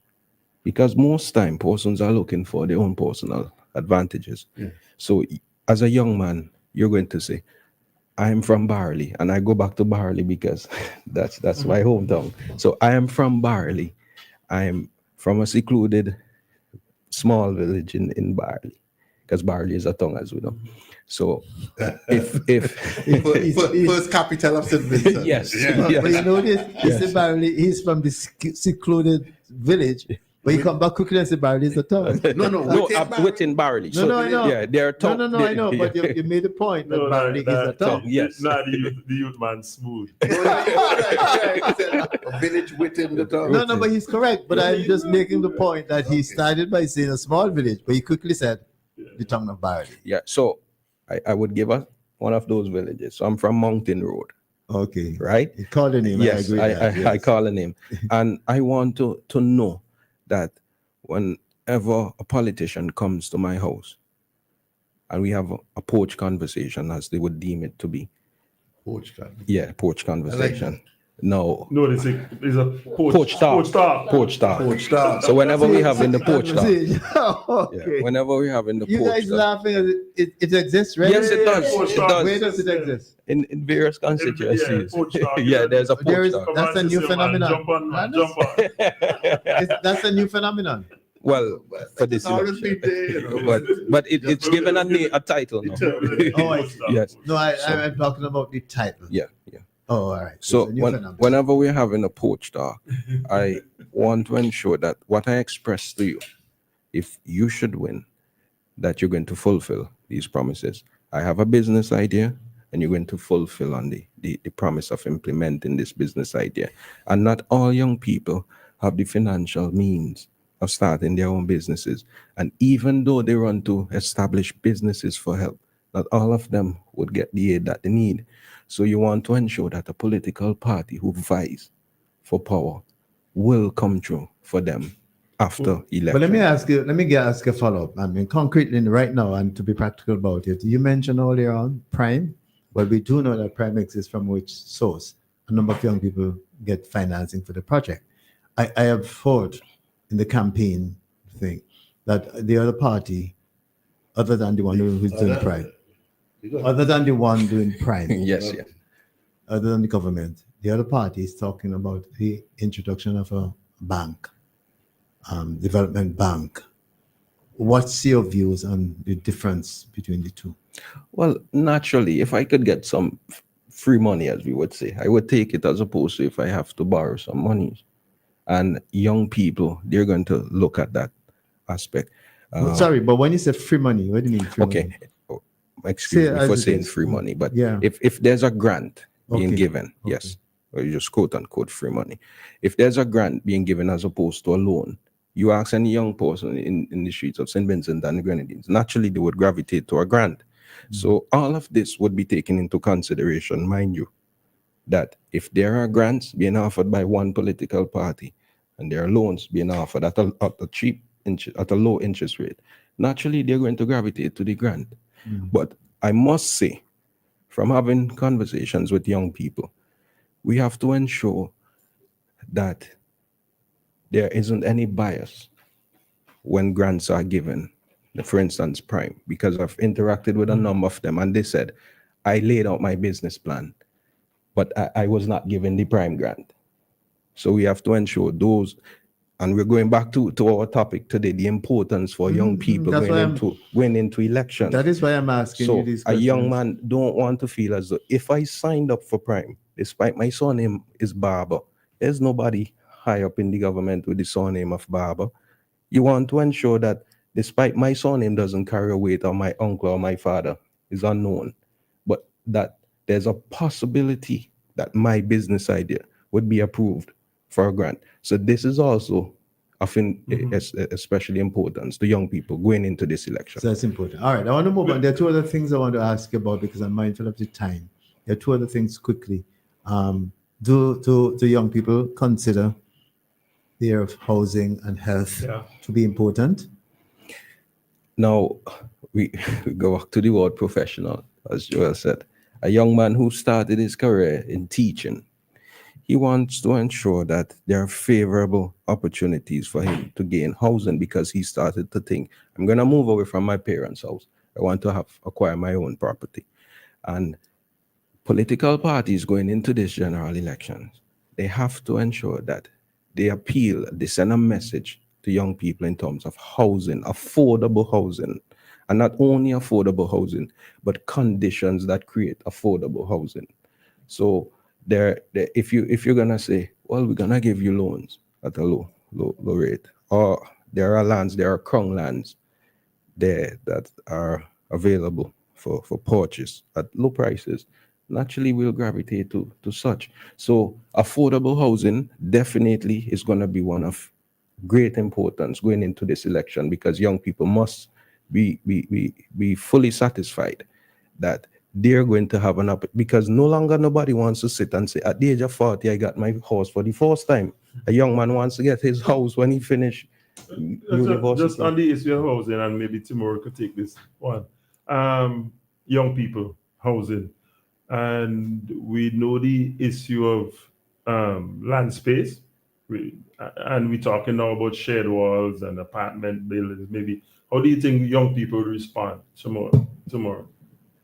Yeah, To the shared walls, the condo concept, condos. concept. Well, I would say the housing industry is expanding. You know, as young professionals, you now have the opportunity to get the 100% finance as a civil servant, right? And the issue of condo, I believe everybody know when you build a house, you build it on columns that you could actually have your little apartments and so on. So I believe that will be welcoming, because it's always an opportunity to get a second income. And because of the demand for accommodation now, that would be much welcoming to young persons when going to construct a home. But in your interactions with young people across the country, beyond your community, what are they saying in terms of that question of housing and the question of sharing the structure? What are they saying? What are you picking up? Coming out from the Youth Excellency awards last night, I was sitting pretty much in the back, and the Honorable Minister of Housing went up to speak, and he spoke, and I was so surprised. He spoke about these new initiative in housing because for lack of space, lack of land, and he spoke about it. And the crowd was generally made up of young people, and it was so receptive. The applause he got when he spoke about it, because young people want to own a house. If they can't own a single house, they have no problem with apartments. I visited St. Kitts earlier this year, and while we were going on a tour of the country, I saw these condos. So I was asking the tour guide, I said, your government has an initiative, or is this a private investment? He said the government has a program going on with condos. And I was saying, I hope and pray that St. Vincent and the Grenadines could have such initiative. And when I heard last night from the Honorable Minister of Housing, and the way how the crowd applauded this initiative, it shows me and it tells me that young people would welcome such an initiative, because they're getting to be independent. Despite you might be in apartment buildings, but you're getting to be independent. Yes, I sure. am glad that you're saying that, because this is a view that I held up for a very long time. Remember that a long time ago in the previous administration, there were housing projects up in Redemption Sharp there. And they were what we call duplex, right? So there's a party wall separating one unit from the next. And there are persons who weren't receptive at all to living in a duplex. They don't feel that their privacy would not be there as a result of living next door and so forth. And then there were some other schemes, Fair Hall and Arnorsville, felt that the houses were too close and so forth. And I remember speaking with a representative in Central Leeward Yes. in the past about the possibility of having these same condos. And he was not in favor of it at the time because he felt that persons of the Central Leeward community wanted their units independent, separate, and so forth. That I think, as I say, we have a problem with the space. Yes. And we have a constraint. John, the other issue with the problem with space and the issue of housing development, it is more expensive to build 6 separate units and have roads and all the developmental costs going to the individual units. Yes. And we have to also look at how do we reduce the cost of building and make it more affordable, because you have to pass the costs on. So these duplexes or these apartment buildings, because you have them 6 in one unit, maybe rather than building 6 separate houses, that you have to build 6 separate phone lines and 6 separate lamp poles to feed them with electricity, and 6 that's all the thing. You have a reduction in the development cost and cheaper for them to get it in there at the end of the day. I would give you So you're saying that young people are responding positively. so far. All right. So I want to move on to the question of health, because even as we are having this conversation now, health services have been expanding in SVG, and then there is soon to be the acute referral. The acute but already there is the modern medical. Yeah, modern medical. How again, in your interaction with young people, and I'm emphasizing young people, 18, 40, how are they responding to these things? Are they saying, well, it doesn't matter? Are they looking forward for these things? What's your interaction? What are you picking up?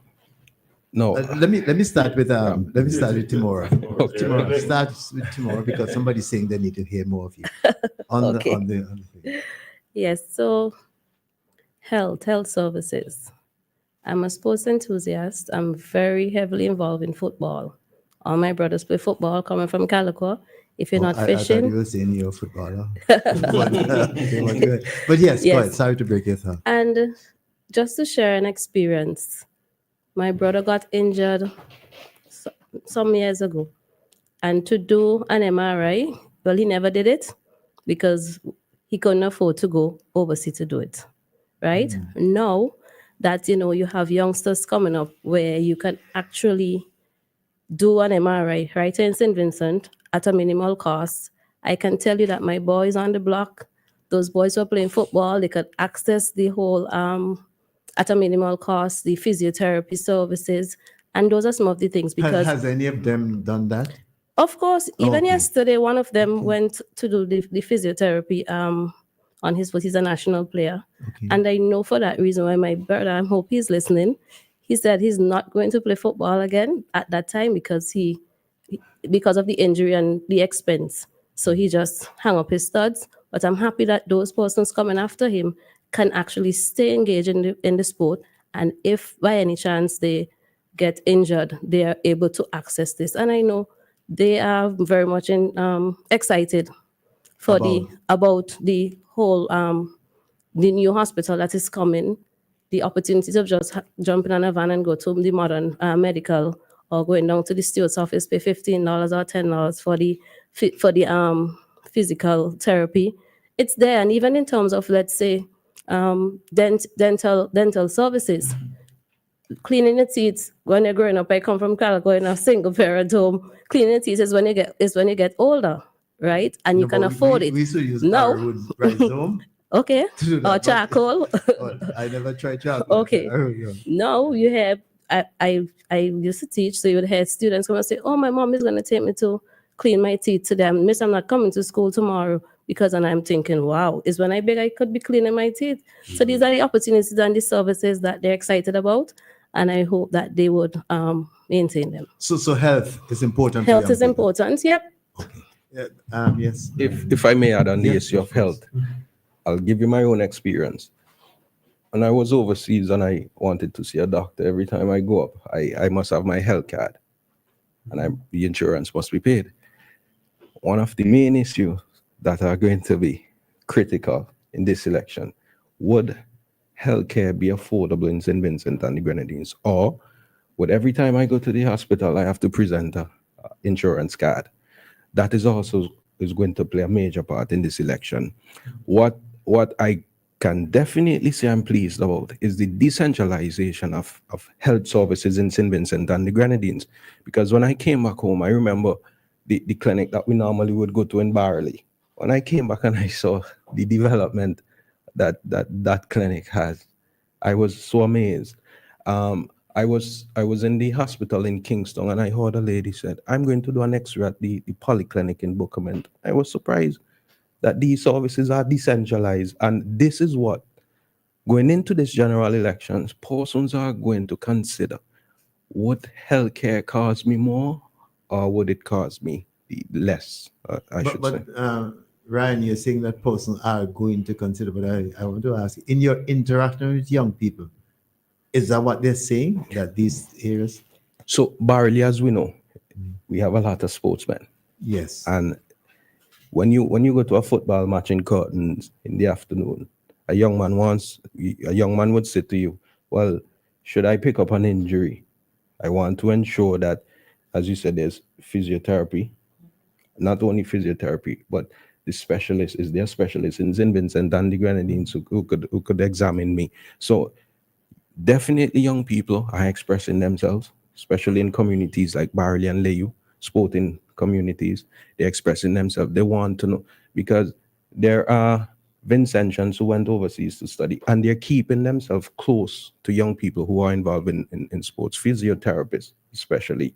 You look around in Barley, you attend a football match, persons are saying, "Well, should an injury occur to these players, you could point over there and said, there's a physiotherapist, there's somebody who we could reach out to." So young people definitely in communities like Barley and Layu are expressing those sort of interests. On a slight point of clarification, earlier Ryan said he had to pull out his health insurance card. Yes. But the government is going to pursue the health insurance, not the health insurance card, the health information, the new information system. They will give you a card, and that card will track all your records of where you go for treatment and so on, right? So this is totally different from the health insurance card. So I just want to make that clarification. Well, yeah, I think you mentioned both of them interchangeably, but they're two different things. But you're talking about living abroad. Is that what you're talking about? Yes. Which country was that? So I was in Russia studying. Okay. Yeah, All right. I was fortunate enough. Right. So that their system there is the card. For you to turn up to a hospital, they're going to ask you for your insurance card. I think the same thing. Insurance card. Yeah. But the same thing happens. But no, but the health information card. Yeah. I don't want It's to. a new initiative. Yeah, right. I know, but I just wanted to make the clarification that for listeners that he was talking in reference to where he lived. The reason why I wanted to make the distinction, because one party is pushing the health information, the health insurance system, right? And the other one is basically it's what pertains now, where you get as part of the social services, you get treatment at the different clinics at very subsidized, subsidized costs. But that's precisely the reason why I asked. I know, but I just wanted to make the distinction that is two contending points for the elections. All right. So we are now at a point where we should have 15 minutes ago, 12 minutes ago, open up the line to have other persons who are listening to the program interact and ask questions, add to what these two young. I just wanted to go back while we wait the call. But let me before you do that, before you go back, let me just say that the number to call is 457-9997, and when you call that number, we're going to be able to answer directly or on WhatsApp. So we invite you now to make your call. Yes. Just and I wanted to go back to Ryan because you know we talked about youth expectations, right? And a young person who just received a scholarship from the government, a tuition scholarship from the government for year one. What impact do you think that will have on the voters as they go to the elections? Whether they will vote for someone who will continue that program for sure, because they already remember they're in year one and then they grace 4 years. Do you think that has an impact on the way they think in terms of surety? Don't answer. We have a call. Yeah, So let's take the call and we come. Remember the Yes, question. yes. Greetings. Welcome to the program. Yeah, yes.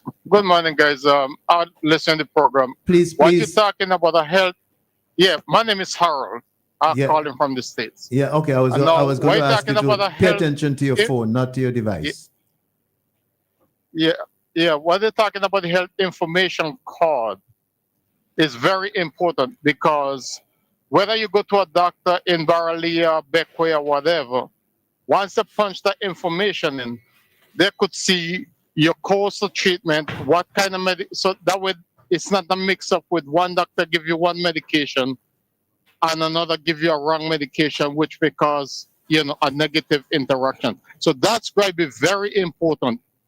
And I hope a lot more people actually educate themselves on that and don't think it's a negative. It's a great positive to the healthcare system.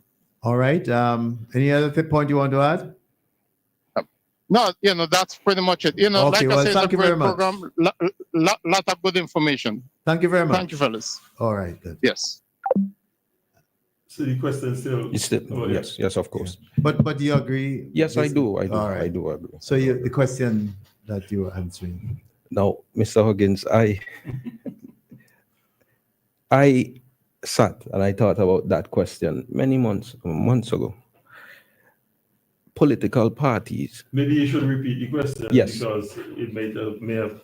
Yeah. So the question asks a fourth-year student who receive a tuition scholarship, you're going to take into consideration that should a political party wins the election, would they continue to give? Well, one political party will win for sure. But Yes, you mean whichever one. Yeah, whichever one. Yes. Now, I would answer you by saying political parties must unequivocally state their position on tuition scholarship for this election. Don't hide. Come out publicly and state, should we win this general election, when despite you get you're in fourth year and you get a tuition scholarship, we are going to continue.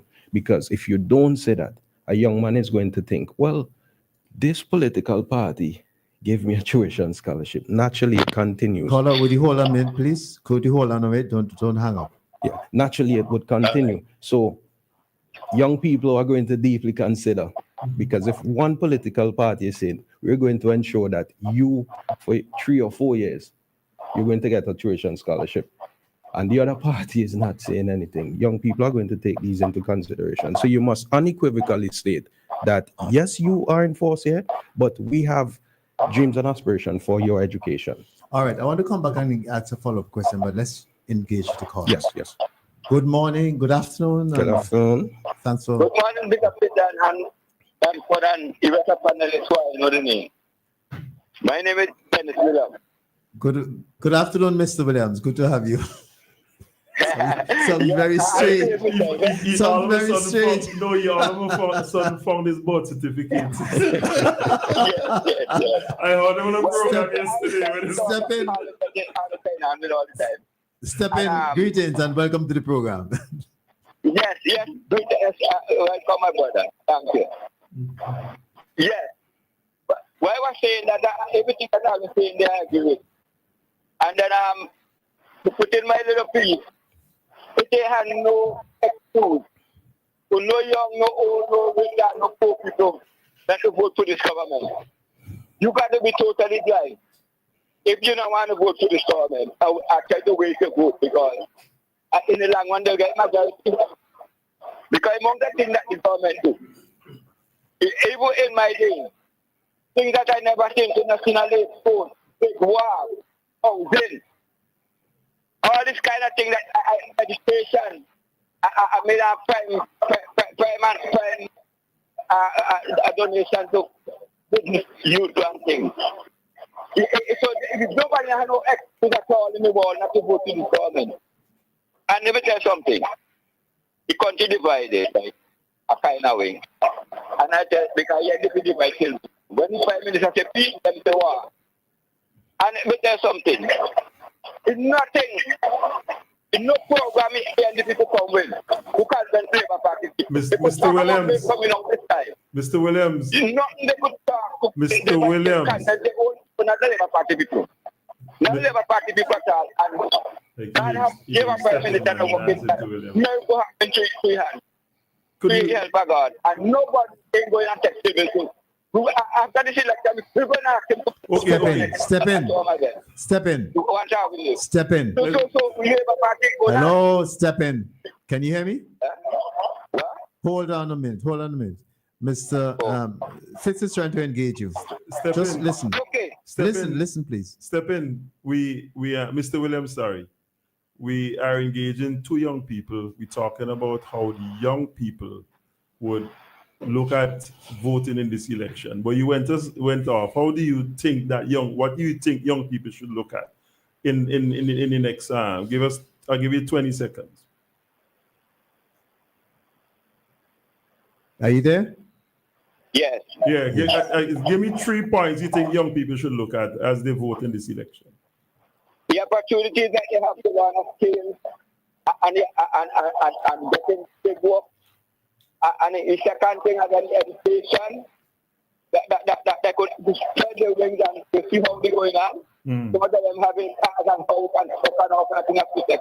All right. So those are your three. Hello?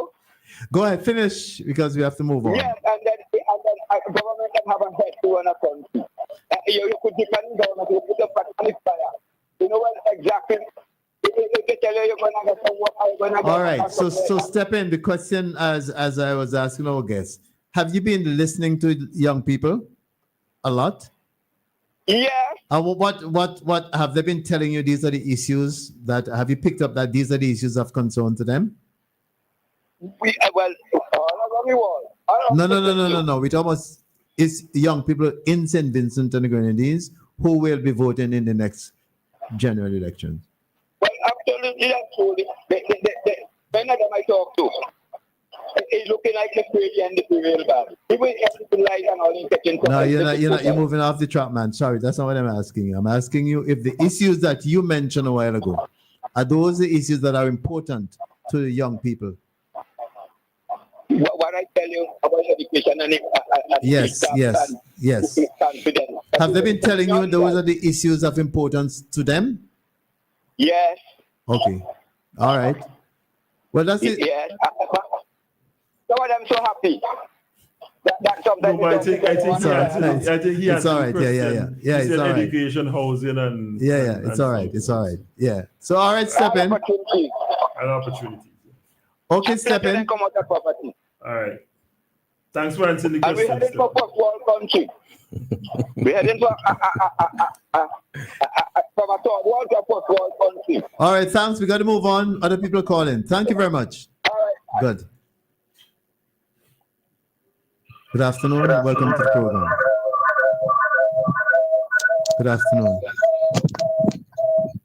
Could you turn off your phone? Can you hear me? Yes, please. Can you first of all switch off your device or move away from it because we're having a strong feedback? Okay. Yeah. You ready? I want to ask a question. Okay. Whole panel. Sure. Go ahead. Well, we have guests. My from Clare Valley, Robert from Clare Valley. Yes. Thanks for calling me, Sir Robert. What is the most important letter in the alphabet? All right. Let me ask our guests to respond to that. Baba or Timora, you want to respond? No, it's pretty much subjective. It depends on. No, he's asking. I think he wants the answer. The answer is I. Yeah. But you cannot provide that. You have to let them respond. Yes. Right. Go on. Naturally, it's high, but everybody has to. It's a subjective question. All right. It depends on Tomorrow, a subjective you have a answer. different response for him? We have to speak into the Yes, microphone. yes. Now. Speak into the microphone. I would say I as well. Yes, so our friend, so you heard the answer. No, well, the is most important letter in the alphabet is an X. Okay. Okay. And why is it so important for you or to If you? you can't Why? write your name, Huh? if you can't write your name, if you cannot write your name, you mark a X. Okay, And all an right. X. Insofar, no, well, And let's clarify. Insofar as voting in elections is concerned, that's what you mean. Yes, please. Yes, All right. please. Yes. So please. why you raise that one though? Why you raise it? Because the whole world mark a X to put a new president or a prime minister. Right, but why you raise it now that we're discussing these issues? Why are you raising it? The Because importance now of coming the an X. election. Huh? Now it's coming an election time. Right, but I'm asking. We all know that, but I'm asking you why you raise it. Why you raise it as the most important letter in the alphabet? Because I tell you, it suggests when people vote, the marker X. So it's a decision-making letter. That's what you're Yes. saying? All right, good. Yeah. So they make a decision for your future by marking an X. So for him, Yes. that's the Don't most read. Let him important tell you. Don't read. Let him tell you. but- No, let him see. Let him see. All right. So you mark the X. So what? That's it. Well, the marker X to who you wanted to put the X against to be the prime minister of St. Vincent and other countries. Well, given the trend of the discussion this morning, what are we talking about? You think those issues would be important for young people to determine where they're going to put their eggs? Well, you can't determine for people where they're going to vote, who they're going to vote for. No, It's no, two no, no. I'm parties. not saying that. I'm saying we were discussing the importance of education, health, jobs, and so on and so forth this morning. I am asking you, from your own interaction with young people, are those some of the issues that would be important for them to mark their X? That's what I'm asking you. Yes, please. Okay. Yeah, education, housing, health, and if it's going to a way that we like it, we continue with it. Oh, I see. So that's why I was asking. And you think those are issues important for young people? All right. Yes, yes, please. Anything else you want to add? No. What I'm saying, since 2015, I'm listening to this program. Oh, our program? Yeah. Oh, well, since 2014. Okay, celebrating 11 years, man. Yes. So we have to fire one on that. So tell us your experience from listening. Well, a lot of things. When the Prime Minister come on and speak, when Kamala come on and speak, we and all the politicians we know come on, we get a lot of things from them. And everything they say, to me, it functions. You have children? Yes, please. Are they voting age? Yeah. Okay. All right, my friend. Thank you very much for calling and for interacting with us. And continue listening to our program. It's your time. It's the most informative. Yeah, because every Sunday I do that. Okay. Yeah. All right, then. Much. You have a good day. Yes, sir. Thank you very much for calling. Okay. Yes. Good afternoon. Welcome to the program. Good afternoon, gentlemen and lady. Good afternoon. Good afternoon. I want to go back a little bit to what y'all were speaking about when we were talking about Trump and shooting these boats out of the water. I heard Trump actually say that these boats that they shoot out the water are world-class high-speed boats, but they're not faster than the missile. And then he went on to say we got the sea cover, so now we can look at going on the land. And those are very frightening comments. So I want to concur with all the people who were saying that we in the Southern Caribbean should be very careful when we go to sea. Innocent fishermen can be killed. and I'm from Barbados. So, you know, for us here in Barbados, it is a great concern, or shall I say, it's as much concern for us as it is for you in St. Vincent and the Grenadines. So I just thought I would add that to what y'all had spoken about this morning. Well, thank you very much for calling and for, as you said, you're adding to what we were saying, expression of concern. But we certainly agree with you. We certainly share the same view. So we have to make sure stand behind our prime ministers and carry come. It's gone. All right. We have a call, another one. Greetings and welcome to the program. Good day, good day. Greetings. Going back to the teaser training and things like that. We have the same in California. We have similar activities, but what we have is that the contractors, business people, they come into the school and they track the progress of students, and even before they leave, they finish the program, they could see the grades and how they're maintaining the grades, and they offer them a job while they're in school. So when they leave school, they don't have to lag around and wait for nobody to pick them up. They already have a job by the time they leave in school. I would like to see if something like that could be implemented in St. Vincent, where the business people, the contractors, whoever it is, they go into the school, they track a student or 2 students, 3 students, who they will like. And once they maintain the grade, at the end of the exams, at the end of the training, they have a job. All right, Coach, hold on. Let me just find out from our 2 guests whether or not that's in place.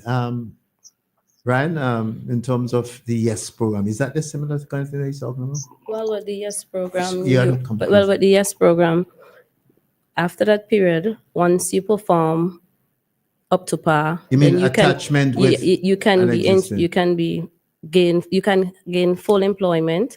I know for the technical college they have the attachment, so you might go to different business houses based on the field of study. And sometimes, because that's how I got my job at income tax many years ago, I went to technical college and I was placed on attachment, and that's where I stayed there. Yeah. Coach, it sounds familiar, or is it different? Yeah, it sounds similar. But my point is that like the trade schools, that's what I was mostly thinking about. Where the person doesn't have to go to no attachment.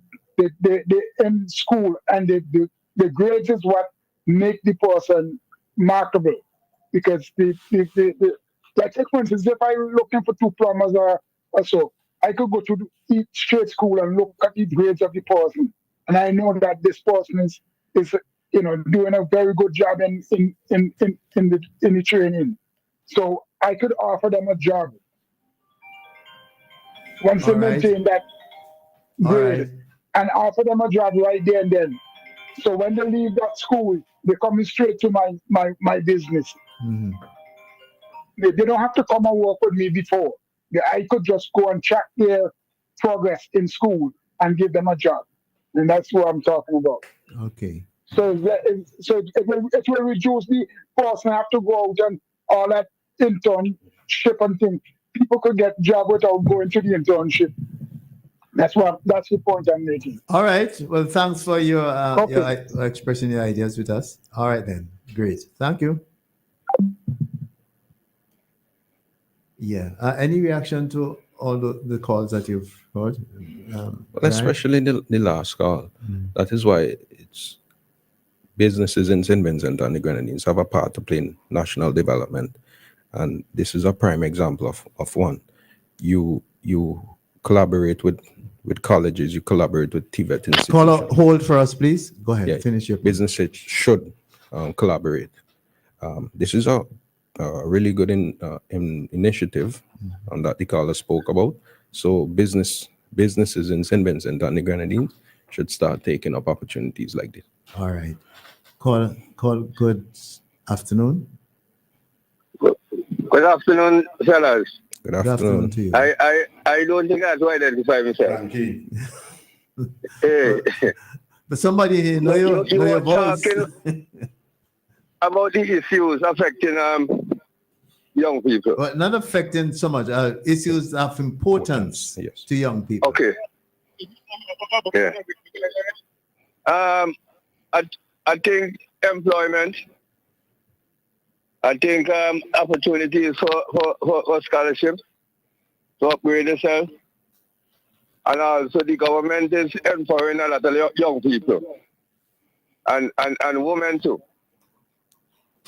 Now, with the education revolution,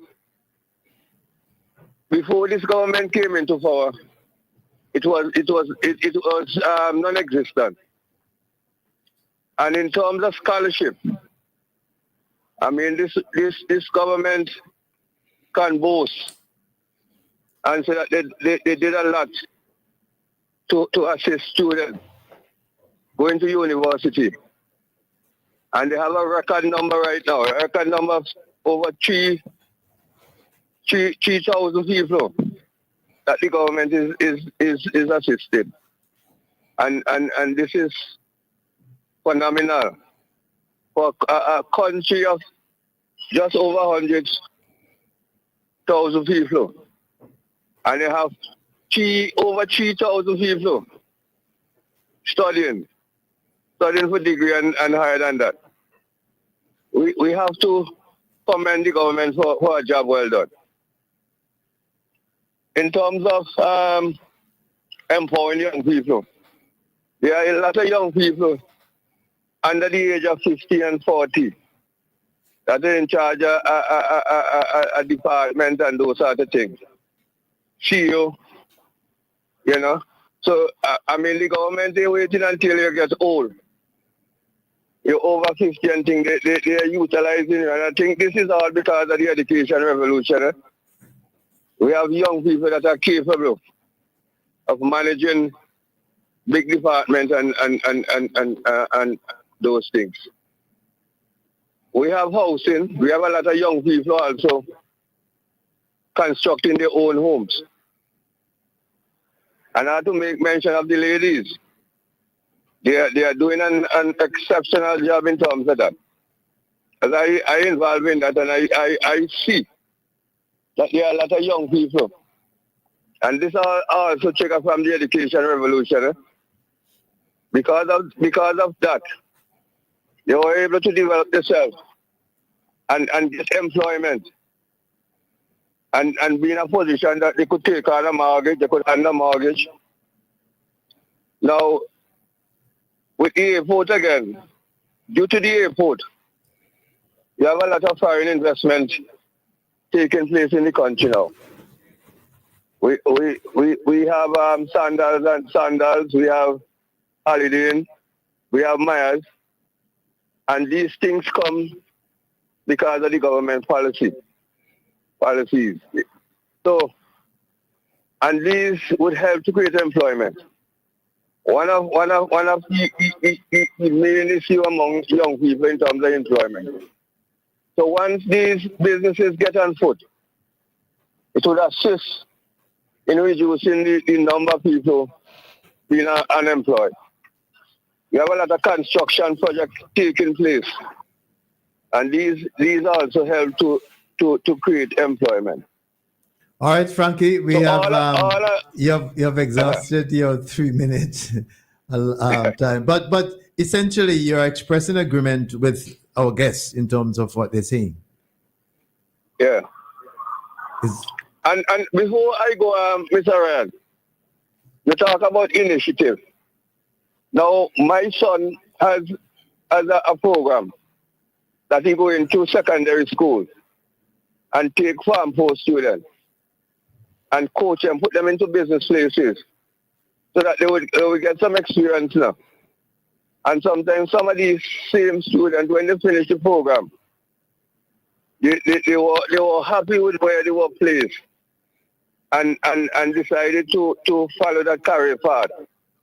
So it is a very good initiative.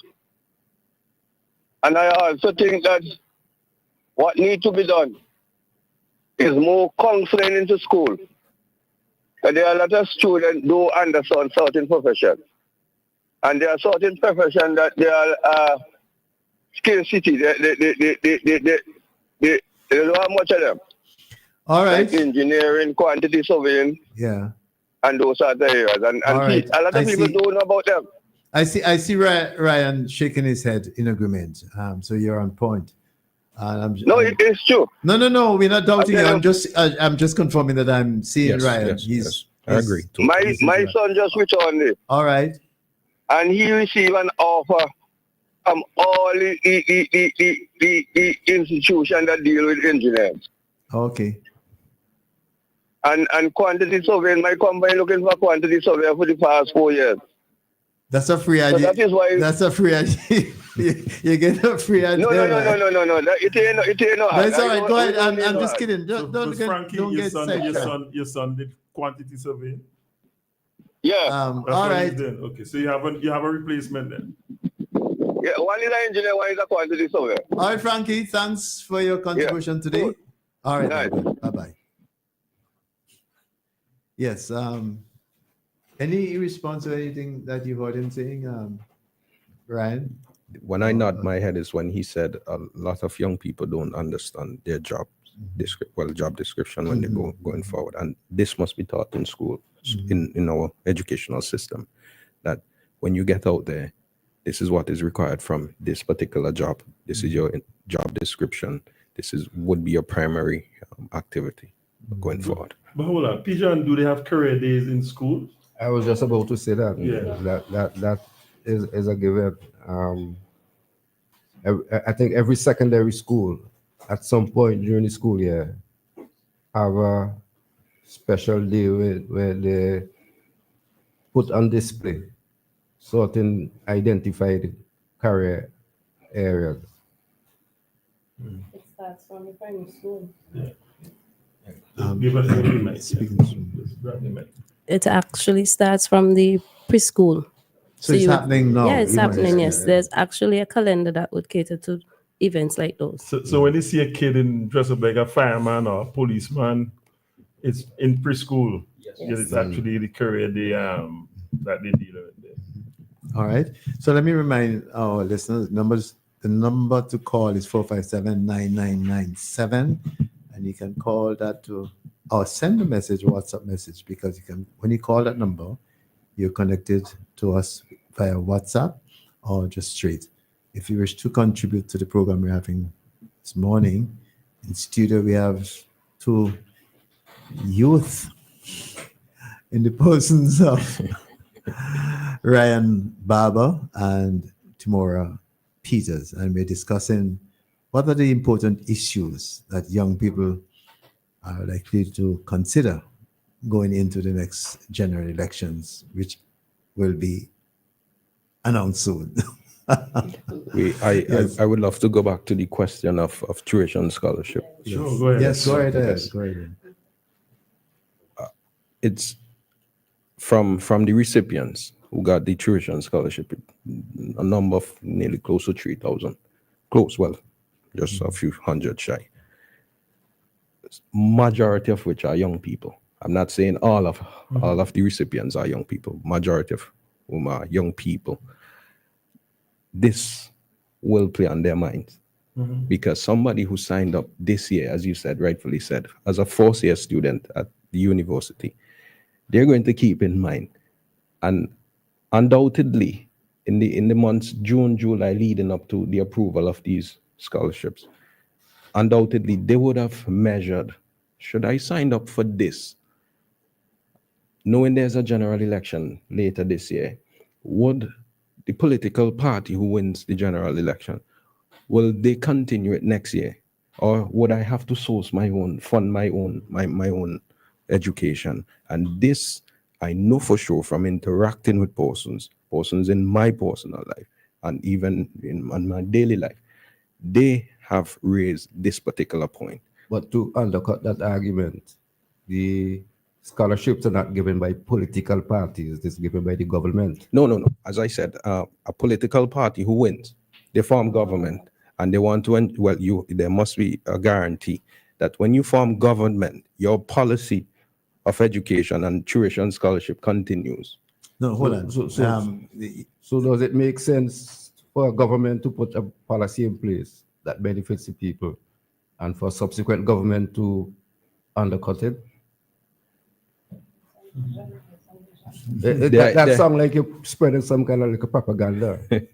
No, I'm not spreading a propaganda. What I'm trying to explain is that you as a young man who wants to sign up for tuition scholarship, you want to ensure that the political party whom you are interested in voting will continue down this pathway of tuition scholarship. Ryan, my question for to my you, degree. For you and Timora, the same point that Pigeon raised.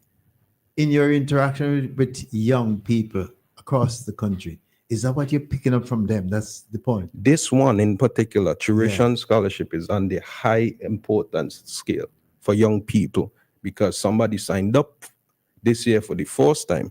They want to ensure that next year when September comes, they don't have to go to the bank to get a loan. They want to continue. They want to continue. Okay, and hence you're saying for young people that you have interacted with, overwhelmingly, this is important. This is very important.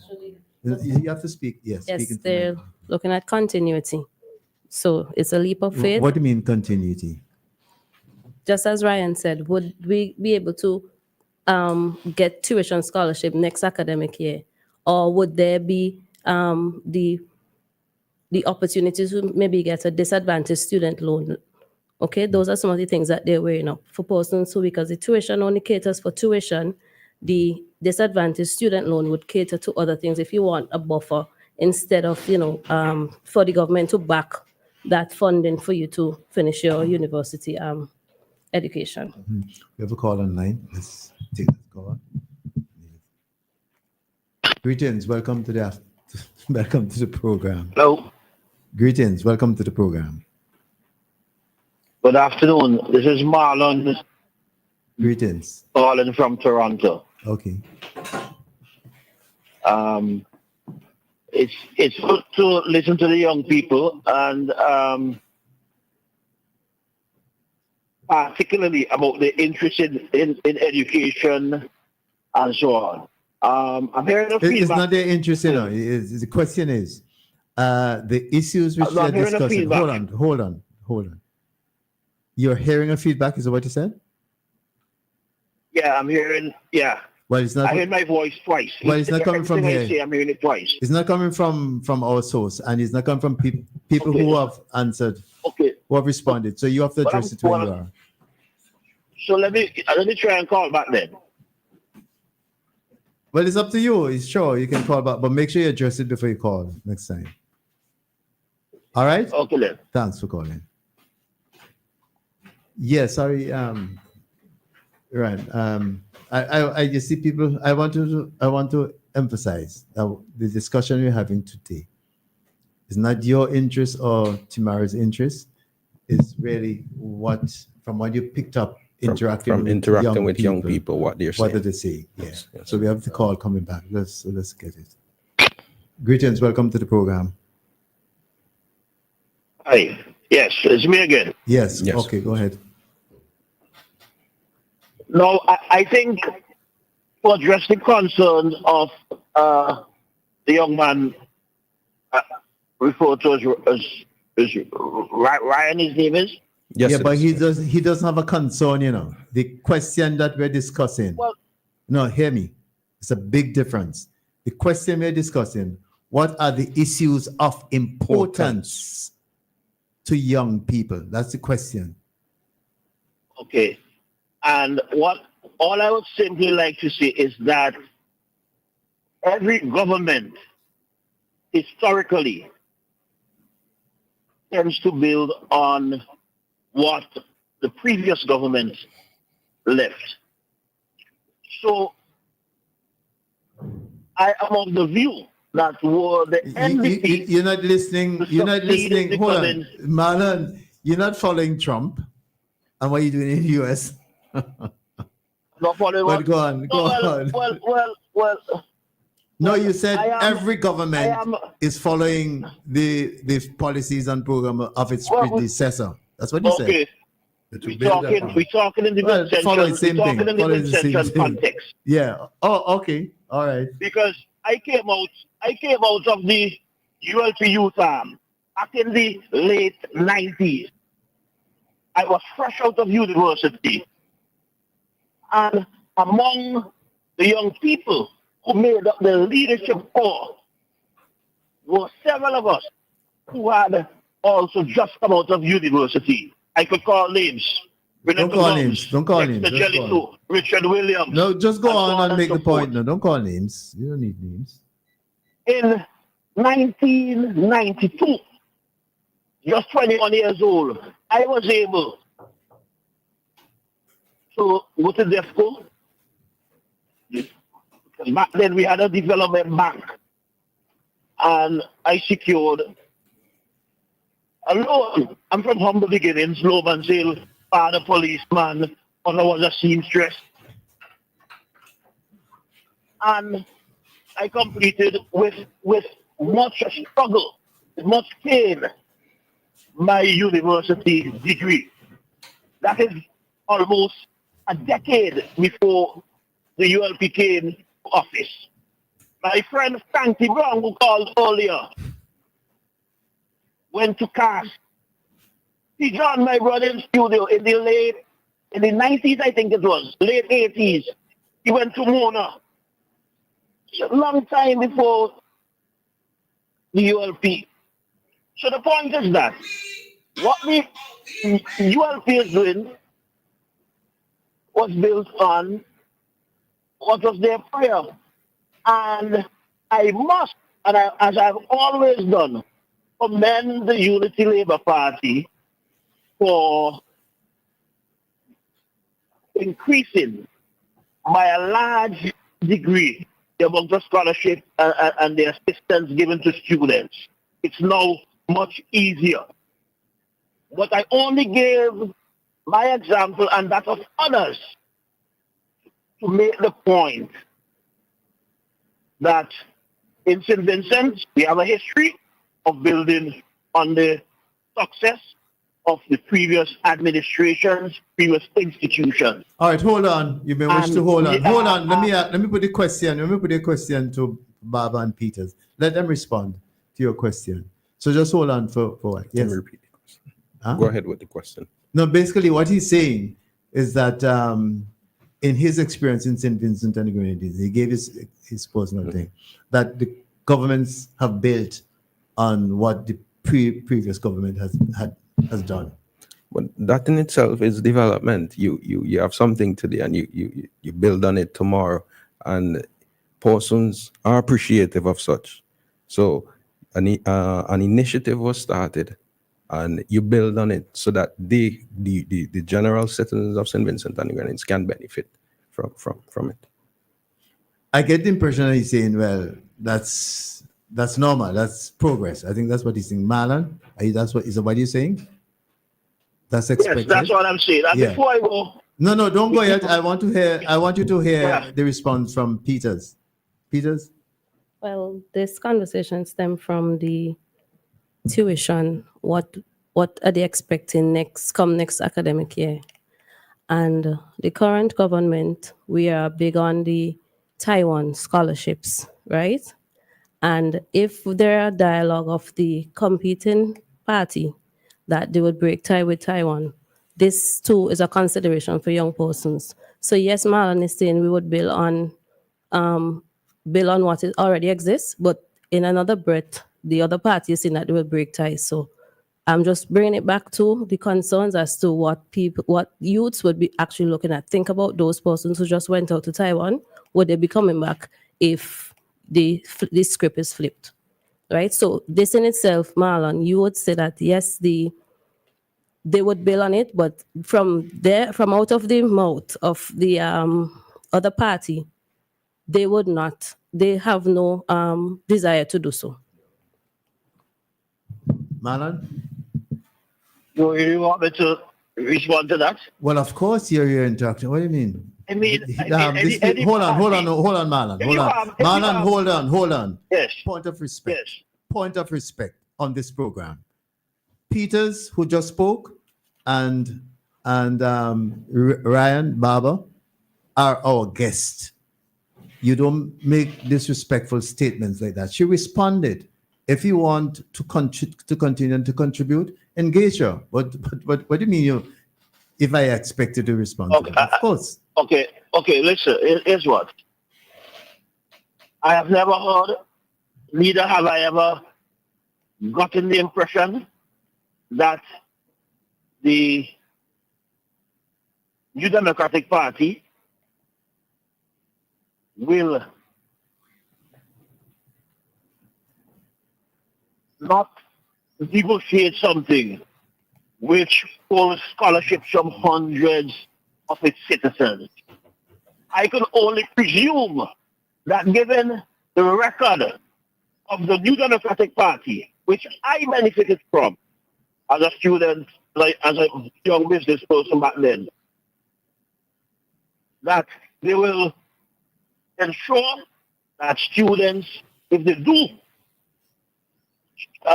proceed, or I don't know that they are going to do it, move from Taiwan to China. Marlon, come on, don't be disingenuous. Hold on. Don't be disingenuous on this program this morning. You have heard, I'm sure you have heard, it's all over the place, that firstly, when he was president of the New Democratic Party, Mr. Yusuf made that proclamation. You know that. And further to that, when asked on Boom some time ago about the continuation of that stated policy by Mr. Yusuf, the current leader, Mr. Dr. Friday, was all over the place. He didn't respond. You know that. And let's not go that way. So when you come on this program, speak truth and be serious about what you're talking about, please. I do not know what would happen tomorrow. I am sure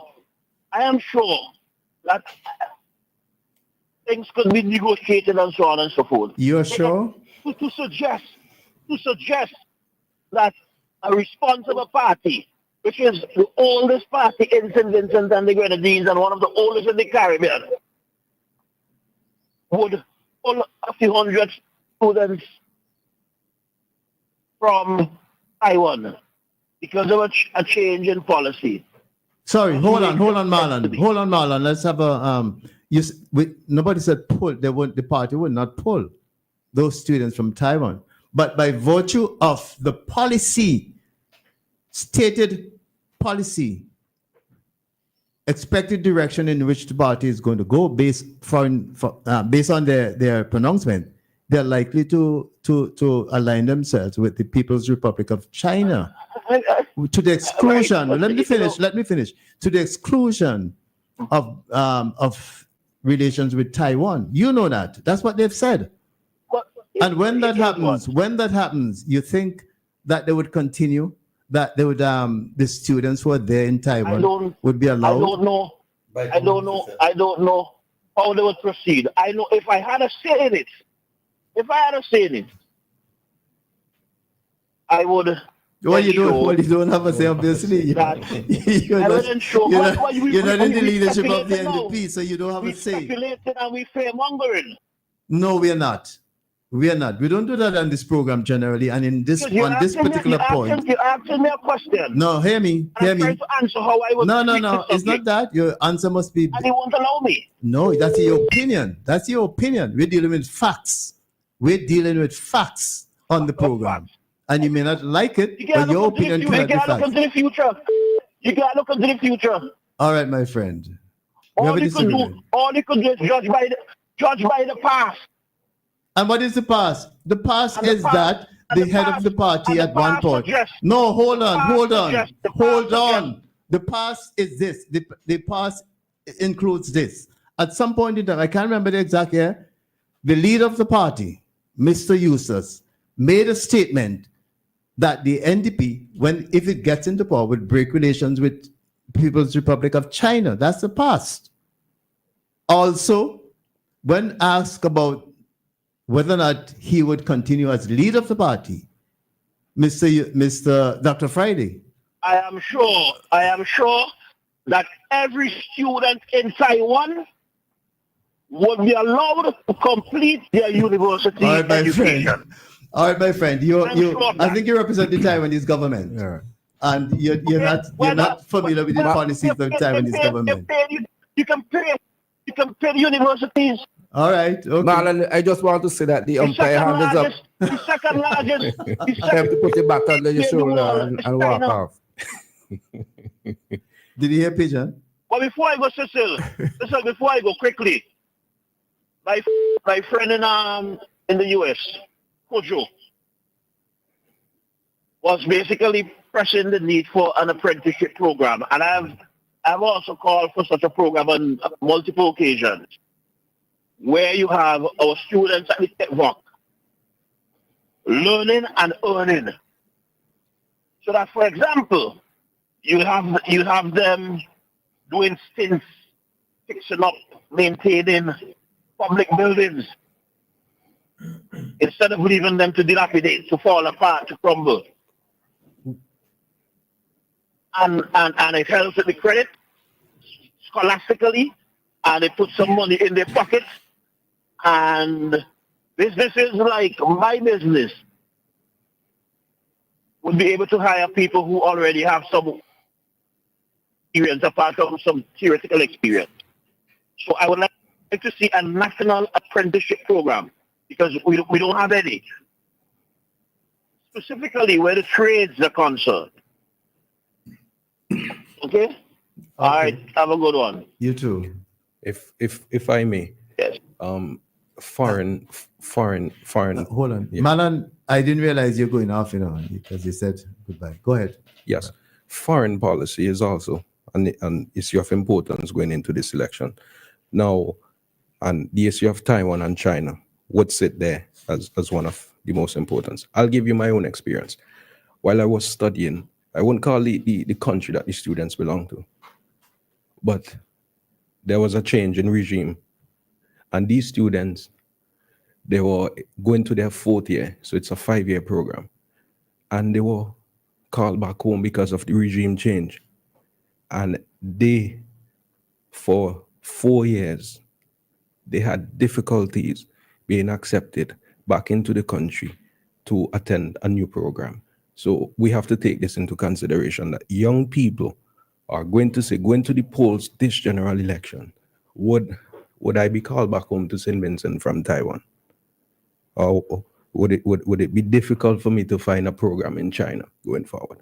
So this is also an issue of importance. But in respect of that, it's happening here in St. Vincent and the Grenadines. Nigerians who are at medical schools here, when the government changed, they were stranded in St. Vincent. I could go and bring Nigerians, were stranded in St. Vincent. But because of the policy of this government, they've been accommodated. And I don't know if people don't look at these things when they advance arguments. Because sometimes we have a selfish attitude when it comes to life. If it doesn't affect me, then it's not an issue. But it's a broader issue for young people. It's a broader issue for you speak Russian? Yes, I do. Yes. I'll have to ask you. Don't ask him to speak Russian. No, I'll ask him. I'm just kidding. I'll ask him for a particular word to that defines foolish in Russian. Oh no, we're not get into that. After the program. Good afternoon. Welcome to the program. Yes, good afternoon, everyone. Good afternoon to you. Lavon. It's good day. Hey, Miguel, what's up? Yeah, I'm speaking to young people now. If you want a brighter future and you want to remain in Taiwan, the only government that will keep you there is the Unity Labour Party government under the Honorable Ralphie Gonsalves. This government is looking out for young people. It's nice to be young at this time with the Unity Labour Party government. Because when you look at the amount of stuff that young people are getting, look at all the laptops, even to primary school children get, secondary school children get, now college get, and all the tuition fees and scholarship. Look at so many scholarships this government just gave out. All right, Lavon, thanks. Vote for the Unity Labour Party government. Thanks for calling. If you only make that mistake and put the NDP there, every trial, whoever overseas will have to come back home. All right, thanks. And look, we're thinking about investing in the health center, the hospital outside, privatizing it to others. When they privatize it, me, you and others cannot pay bills, and they're getting it free here. So who you gonna choose? Cannot pay mills? Is that what you said? Party government with the right honorable Raji Gansab is the best. Young All right. people, All don't right. make that mistake. Thank you for calling. Straight. Thanks Vote the for Youth calling. Labour Party. Thanks for calling. Okay, I noticed that this has generated a number of reactions. Let me read as many as I can. This one. Good afternoon, gentlemen. I am happy to hear concerns from a youth perspective. The concern expressed about tuition scholarship and loan for the disadvantaged youth being continued, even if there is a change in government, is very valid. Given the utterances and the consistency in there, well, I have to stop to take the call. I'll come back to that. It's a call. Good afternoon. Welcome to the program. Hi, good afternoon. Good afternoon to you. I'm just calling interest in the discussion we all having with people. Can you assist us in making it clearer? Because I don't know if where you're standing or if you could shift a bit because you were not that clear. No, I'm actually driving. Oh, okay. Well, try. Okay, well, my issue is I'm seeking now to put my son into university. But his first response was to say, look at what is going on in Taiwan, what they're seeing. But in any economic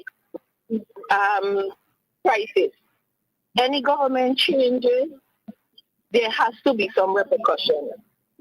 But it all depends on what the government that is taking part or taking position would put in place for the people of their country.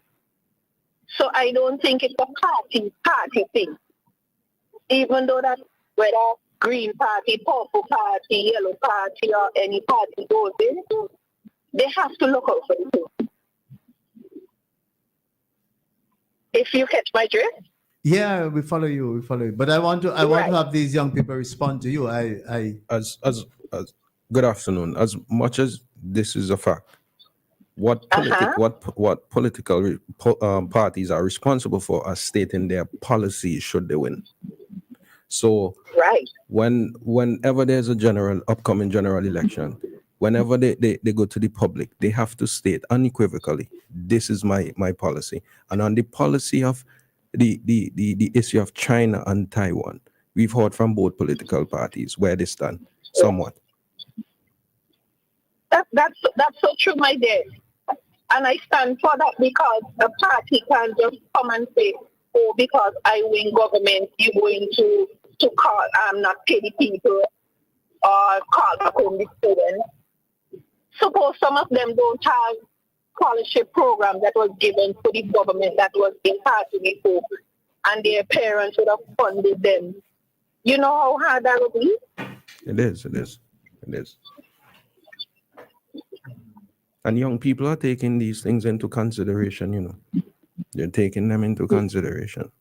But caller, you didn't give a name, so I have to refer to you as caller. Did you say you have a son who's thinking or who's considering going down to university? Yeah. He's very good at mechanics. I tell you. Sorry, he's good at mechanics. Okay. Yeah, he's good at mechanics because, and I push him towards that field because I see him loves it. And I want to get him into the university. And a university we were looking at in Taiwan was the Kangshan University. But then when he hears all what is being displayed and being said, he said to me, Mom, I don't want to go because of all this. Oh, no. Yeah. And we have to also take into consideration that the negative impact it has on young people. I mean, you could be a political party, you go up on stage and you state your policy, but it negatively impacts young people. So he's apprehensive and you don't want to stifle his dreams and aspirations. That is so true. So then the party leaders supposed to know how they are strategizing, because young people is the goal. Let me say young people is the bone of any country. Without young people, we don't have no future. Because you and I, we getting up into age, and the work that the young will do, we cannot do after a certain age. So we have to motivate them and give them encouragement. That's Carla. That's why we live in a democracy, and elections are part of democracies. So young people would be taking these issues into consideration going into this general election. She's saying something. Yes. Go ahead. Go ahead. Sorry. And I do hope that these young people of country really think hard and see what is happening, because we need persons in field. Everybody can't be political leaders. Everybody can't be preachers. We have to have a holistic part up in the part of the world. So we could get him to, because God didn't make the world in one day. He took days to make it, and he put things in place. But when he made them, he did it in such a good way that person could understand. Yes. All right, caller, thanks. Time is running out on us. So thank you very much for calling. Okay, thank you very much. Sure. Okay, bye-bye. All right, so I was reading this message, and I want to just finish it quickly because Just the time to is add- running out. Yes, go ahead. Just to add, Ryan, I normally interact with the guys on the block, and one of the things and sometimes the little things that we take for granted, the quality of life, right? We were having a conversation, and we were saying, growing up, you're looking at television, and you see like garbage trucks coming to pick up your garbage on television. We didn't know that we'd have lived to see that. Instead of these big waste masks. These are just. You mean some of them are saying that? There's this conversation we'll have on the block in Calico. We have the big waste masks. They used to be right out where rock hard cement is. It has to be there until how much weeks. Everybody put in their dog, whatever it is. So it's the quality of life, and these are the little things that the youngsters would appreciate. We remember, going to the bayside by the standpipe. Everybody, So it's the pride and the quality of life over time. I think that is what they're looking at. Everybody can have a little car. It doesn't matter. Yes, the current government does not give you a car, but the policies that are in place, it gives you the opportunity to own these things, right? So those are some of the conversations that we would have.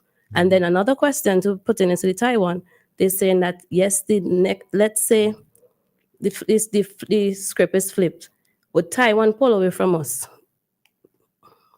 Yes. They may not, because person might say the other party would continue, but would Taiwan want to have a relationship with that? So those are the questions I'm faced with. Well, actually, if the other party, as in this case the NDP, switches to relations with People's Republic of China, based on the policy of the People's Republic of China, they would require Taiwan not to have, St. Vincent and the Grenadines, not to have relations with Taiwan. That is the point. That's how it works. Okay. It's not so much, but that's how it works. I'm trying to ask you a question. Cecil. Yeah. I don't know if Timur is trying to clarify that even if this government doesn't have a position, right? But because of previous articulation on the subject, yes. whether or not Taiwan will say, okay, you haven't joined up with the PRC, the People's Republic of China. But based on what you've said before, we don't want to have any dealings with you either. Yes. I think that is the question. I know that's the question. Thank you very much, Joel. No, but I know that she's asking. But I'm saying, even before Taiwan has an opportunity to come in, from the time you're negotiating or you plan with the People's Republic of China that you're coming with them, that's it. You have no other say. You cannot say who you're going with. In terms of Taiwan and the People's Republic of China. That's basically what it is. Something that is definitely required is a deep conversation, and the policy involved, the one China policy, so-called, and what the discussion is really all about. There's this little bit of fear-mongering that is going on with respect to, it's as if linking with China is linking with the devil himself. When you say China, you mean the People's Republic of China? Yeah. No, but Pijan, the People's Republic of China stipulates in its policy, in its one China policy, you cannot have a parallel relations with them and Taiwan.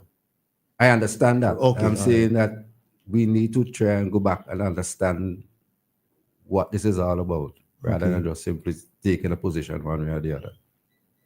Well, if you understand the one China, Joel, sorry. Yes, well, clearly, the obligation or the burden is on the New Democratic Party to state and to use Ryan's word unequivocally what its position is on the matter, right? Because rather than what is it today? Cecil mentioned earlier on about ambivalence. Yes, there has been a degree of ambivalence in the past. So state unequivocally what the position is, and that should arrest the problem, right? Now, Taiwan has top quality universities. The People's Republic of China also has some of the best universities as well in the world. I have been to the People's Republic of China on several occasions, and I know about the quality of life there as well, and so on. But the thing about it, where St. Vincent and Grenadines and the young people's concerned, clearly what you stated is a legitimate concern that young people will have, they're expected to have. And if you really want to attract the young people, you really need to state unequivocally what your position is on the subject. And it's the number one topic right now on social media. Oh, is it? For young people. Okay. It's becoming a meme. Well, as you can see, our able technical assistant is in studio. You know, that means we have exhausted our... He doesn't have a smile on his face. Exactly. But I just want to read out some of the messages quickly. So let me go again for this one. It says, "Good afternoon, gentlemen. I'm happy to hear concerns from a youth perspective. The concerns expressed about tuition scholarships and loan for the disadvantaged youth being continued, even if there is a change in government, is very valid. Given the utterances and the consistency in their criticism for those initiatives and the education revolution, it is unlikely that they will pay at anything more than mere lip service in this election season. It will have to be an explicit expression of policy change to convince me that the NDP will support tuition scholarships and disadvantages students loan, to convince me otherwise, which is the point that I think Gerald just raised. I mean, about requiring the NDP to say emphatically and unambiguously what their position is. There's some others. Okay, there's one response that says, good morning. Sorry, that's what I meant to open. I'm sorry. I meant to open this one. Yes. This person is saying, good afternoon. Dr. Friday has stated over and over that his government will be paying scholarships for every student who would be setting subjects, etc. And the person goes on. So, of course, these programs will continue. That's what this person is saying. No, he's talking about CXC. Yes, CXC and so on. Oh, that's a low level bit. Yeah. Well, I didn't pick up the email before, so I just reading. Okay. So basically, that's. Yeah, I just want to step aside. Yeah. So I can just go first. Oh, yeah. I just make one closing. I have lots to talk about another time, but I just want to say that I am actually delighted to have been in the company of Timora and Ryan. I think that you both did a wonderful job, and you represent the young people of St. Vincent and the Grenadines well today, and surely, I'm sure, next week and the week after that, and so on. So thank you very much, and I was pleased to be here to listen to what you've had to say. Thank you. I was going to clarify, Joel. When you say it's not this Ryan, but it's Ryan as the first name, Ryan. Oh, because remember I said young people. Eh? All right, you have me there. All right, yes, gentlemen. Any, let me go. Hold on, before you go, let them go and then we go after. All right. Yeah, so Ryan and then Timora. Well, I must express my gratitude for being a part of this program. It was a program where it was informative, sharing information to persons, as well as we listened to concerns, persons who called. Extremely grateful for your participation. and to the hosts and co-hosts. We really had a wonderful program, and I'm looking forward, going forward, that we would participate more and more in these discussions and in our country's development, because youths are the future, and we must be involved in our nation's building. Thank you. Tomorrow. Yes, Mr. Ryan, I would like to say that this topic is very timely, and I'm happy for the feedback, the dialogues throughout the program. It's a pleasure being here, and thank you for our listening public and the comments. And yeah, Pigeon. Yeah, Cecil, I just want to commend two young persons, Tibora and Ryan. They have acquitted themselves well, and I am very much impressed by the quality of young persons we have in current leadership and potential leadership. And I expect to hear more of them in the future.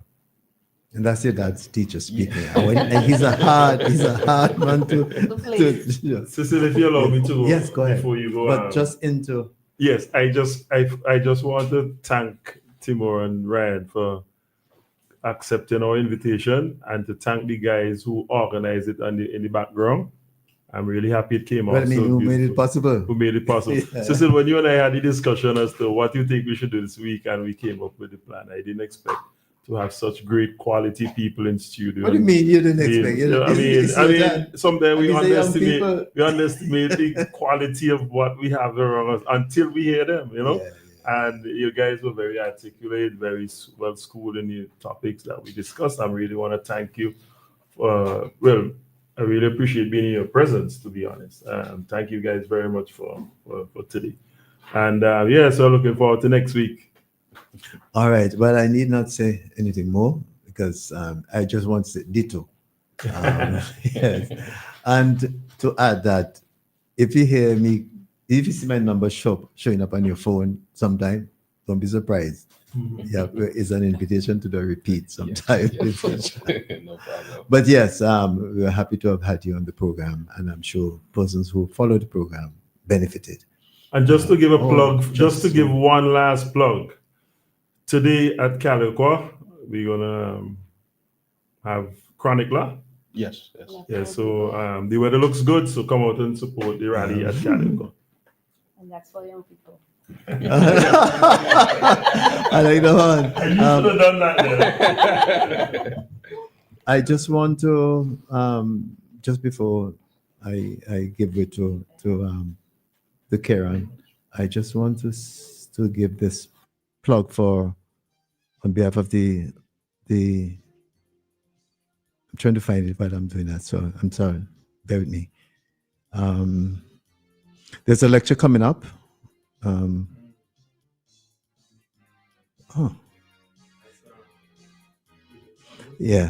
So I find it. It says, okay, so it's on behalf of the University of the West Indies Global Campus. This, of course, the Vinci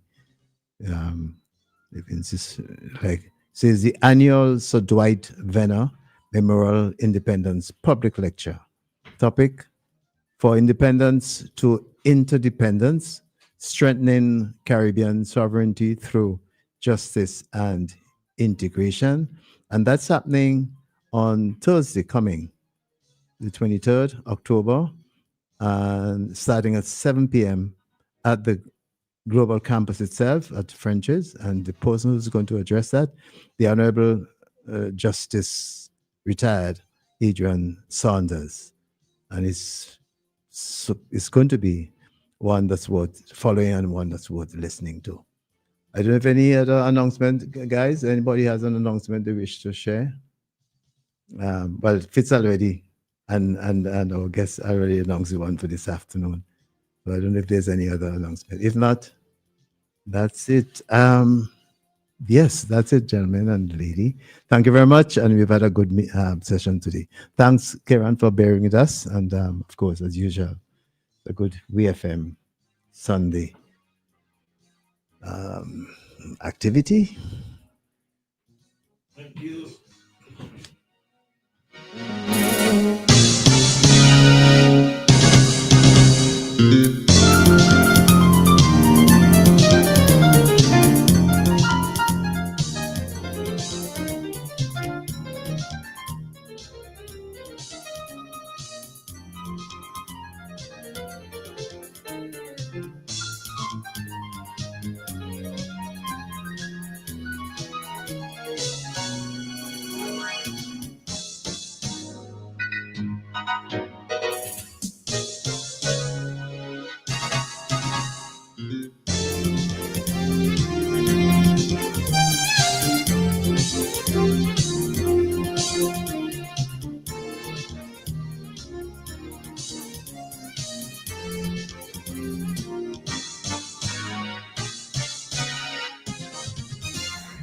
99.9, the heart and soul of St. Vincent and the Grenadines. WEFM is SVG.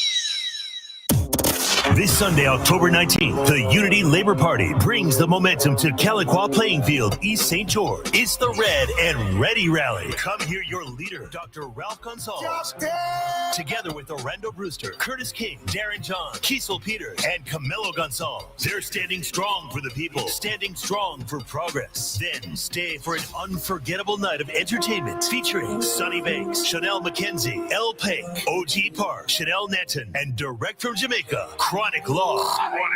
Take back your love from me, take back your respect. Born for the pain, I'm a nurse. I life, man, I drive, be my no, mama smile. One nation, one movement, one future. Be there Sunday, October 19th from 5 p.m. The Red and Ready Rally. St. Thomas native, look on greatness. The Unity Labour Party. Labor is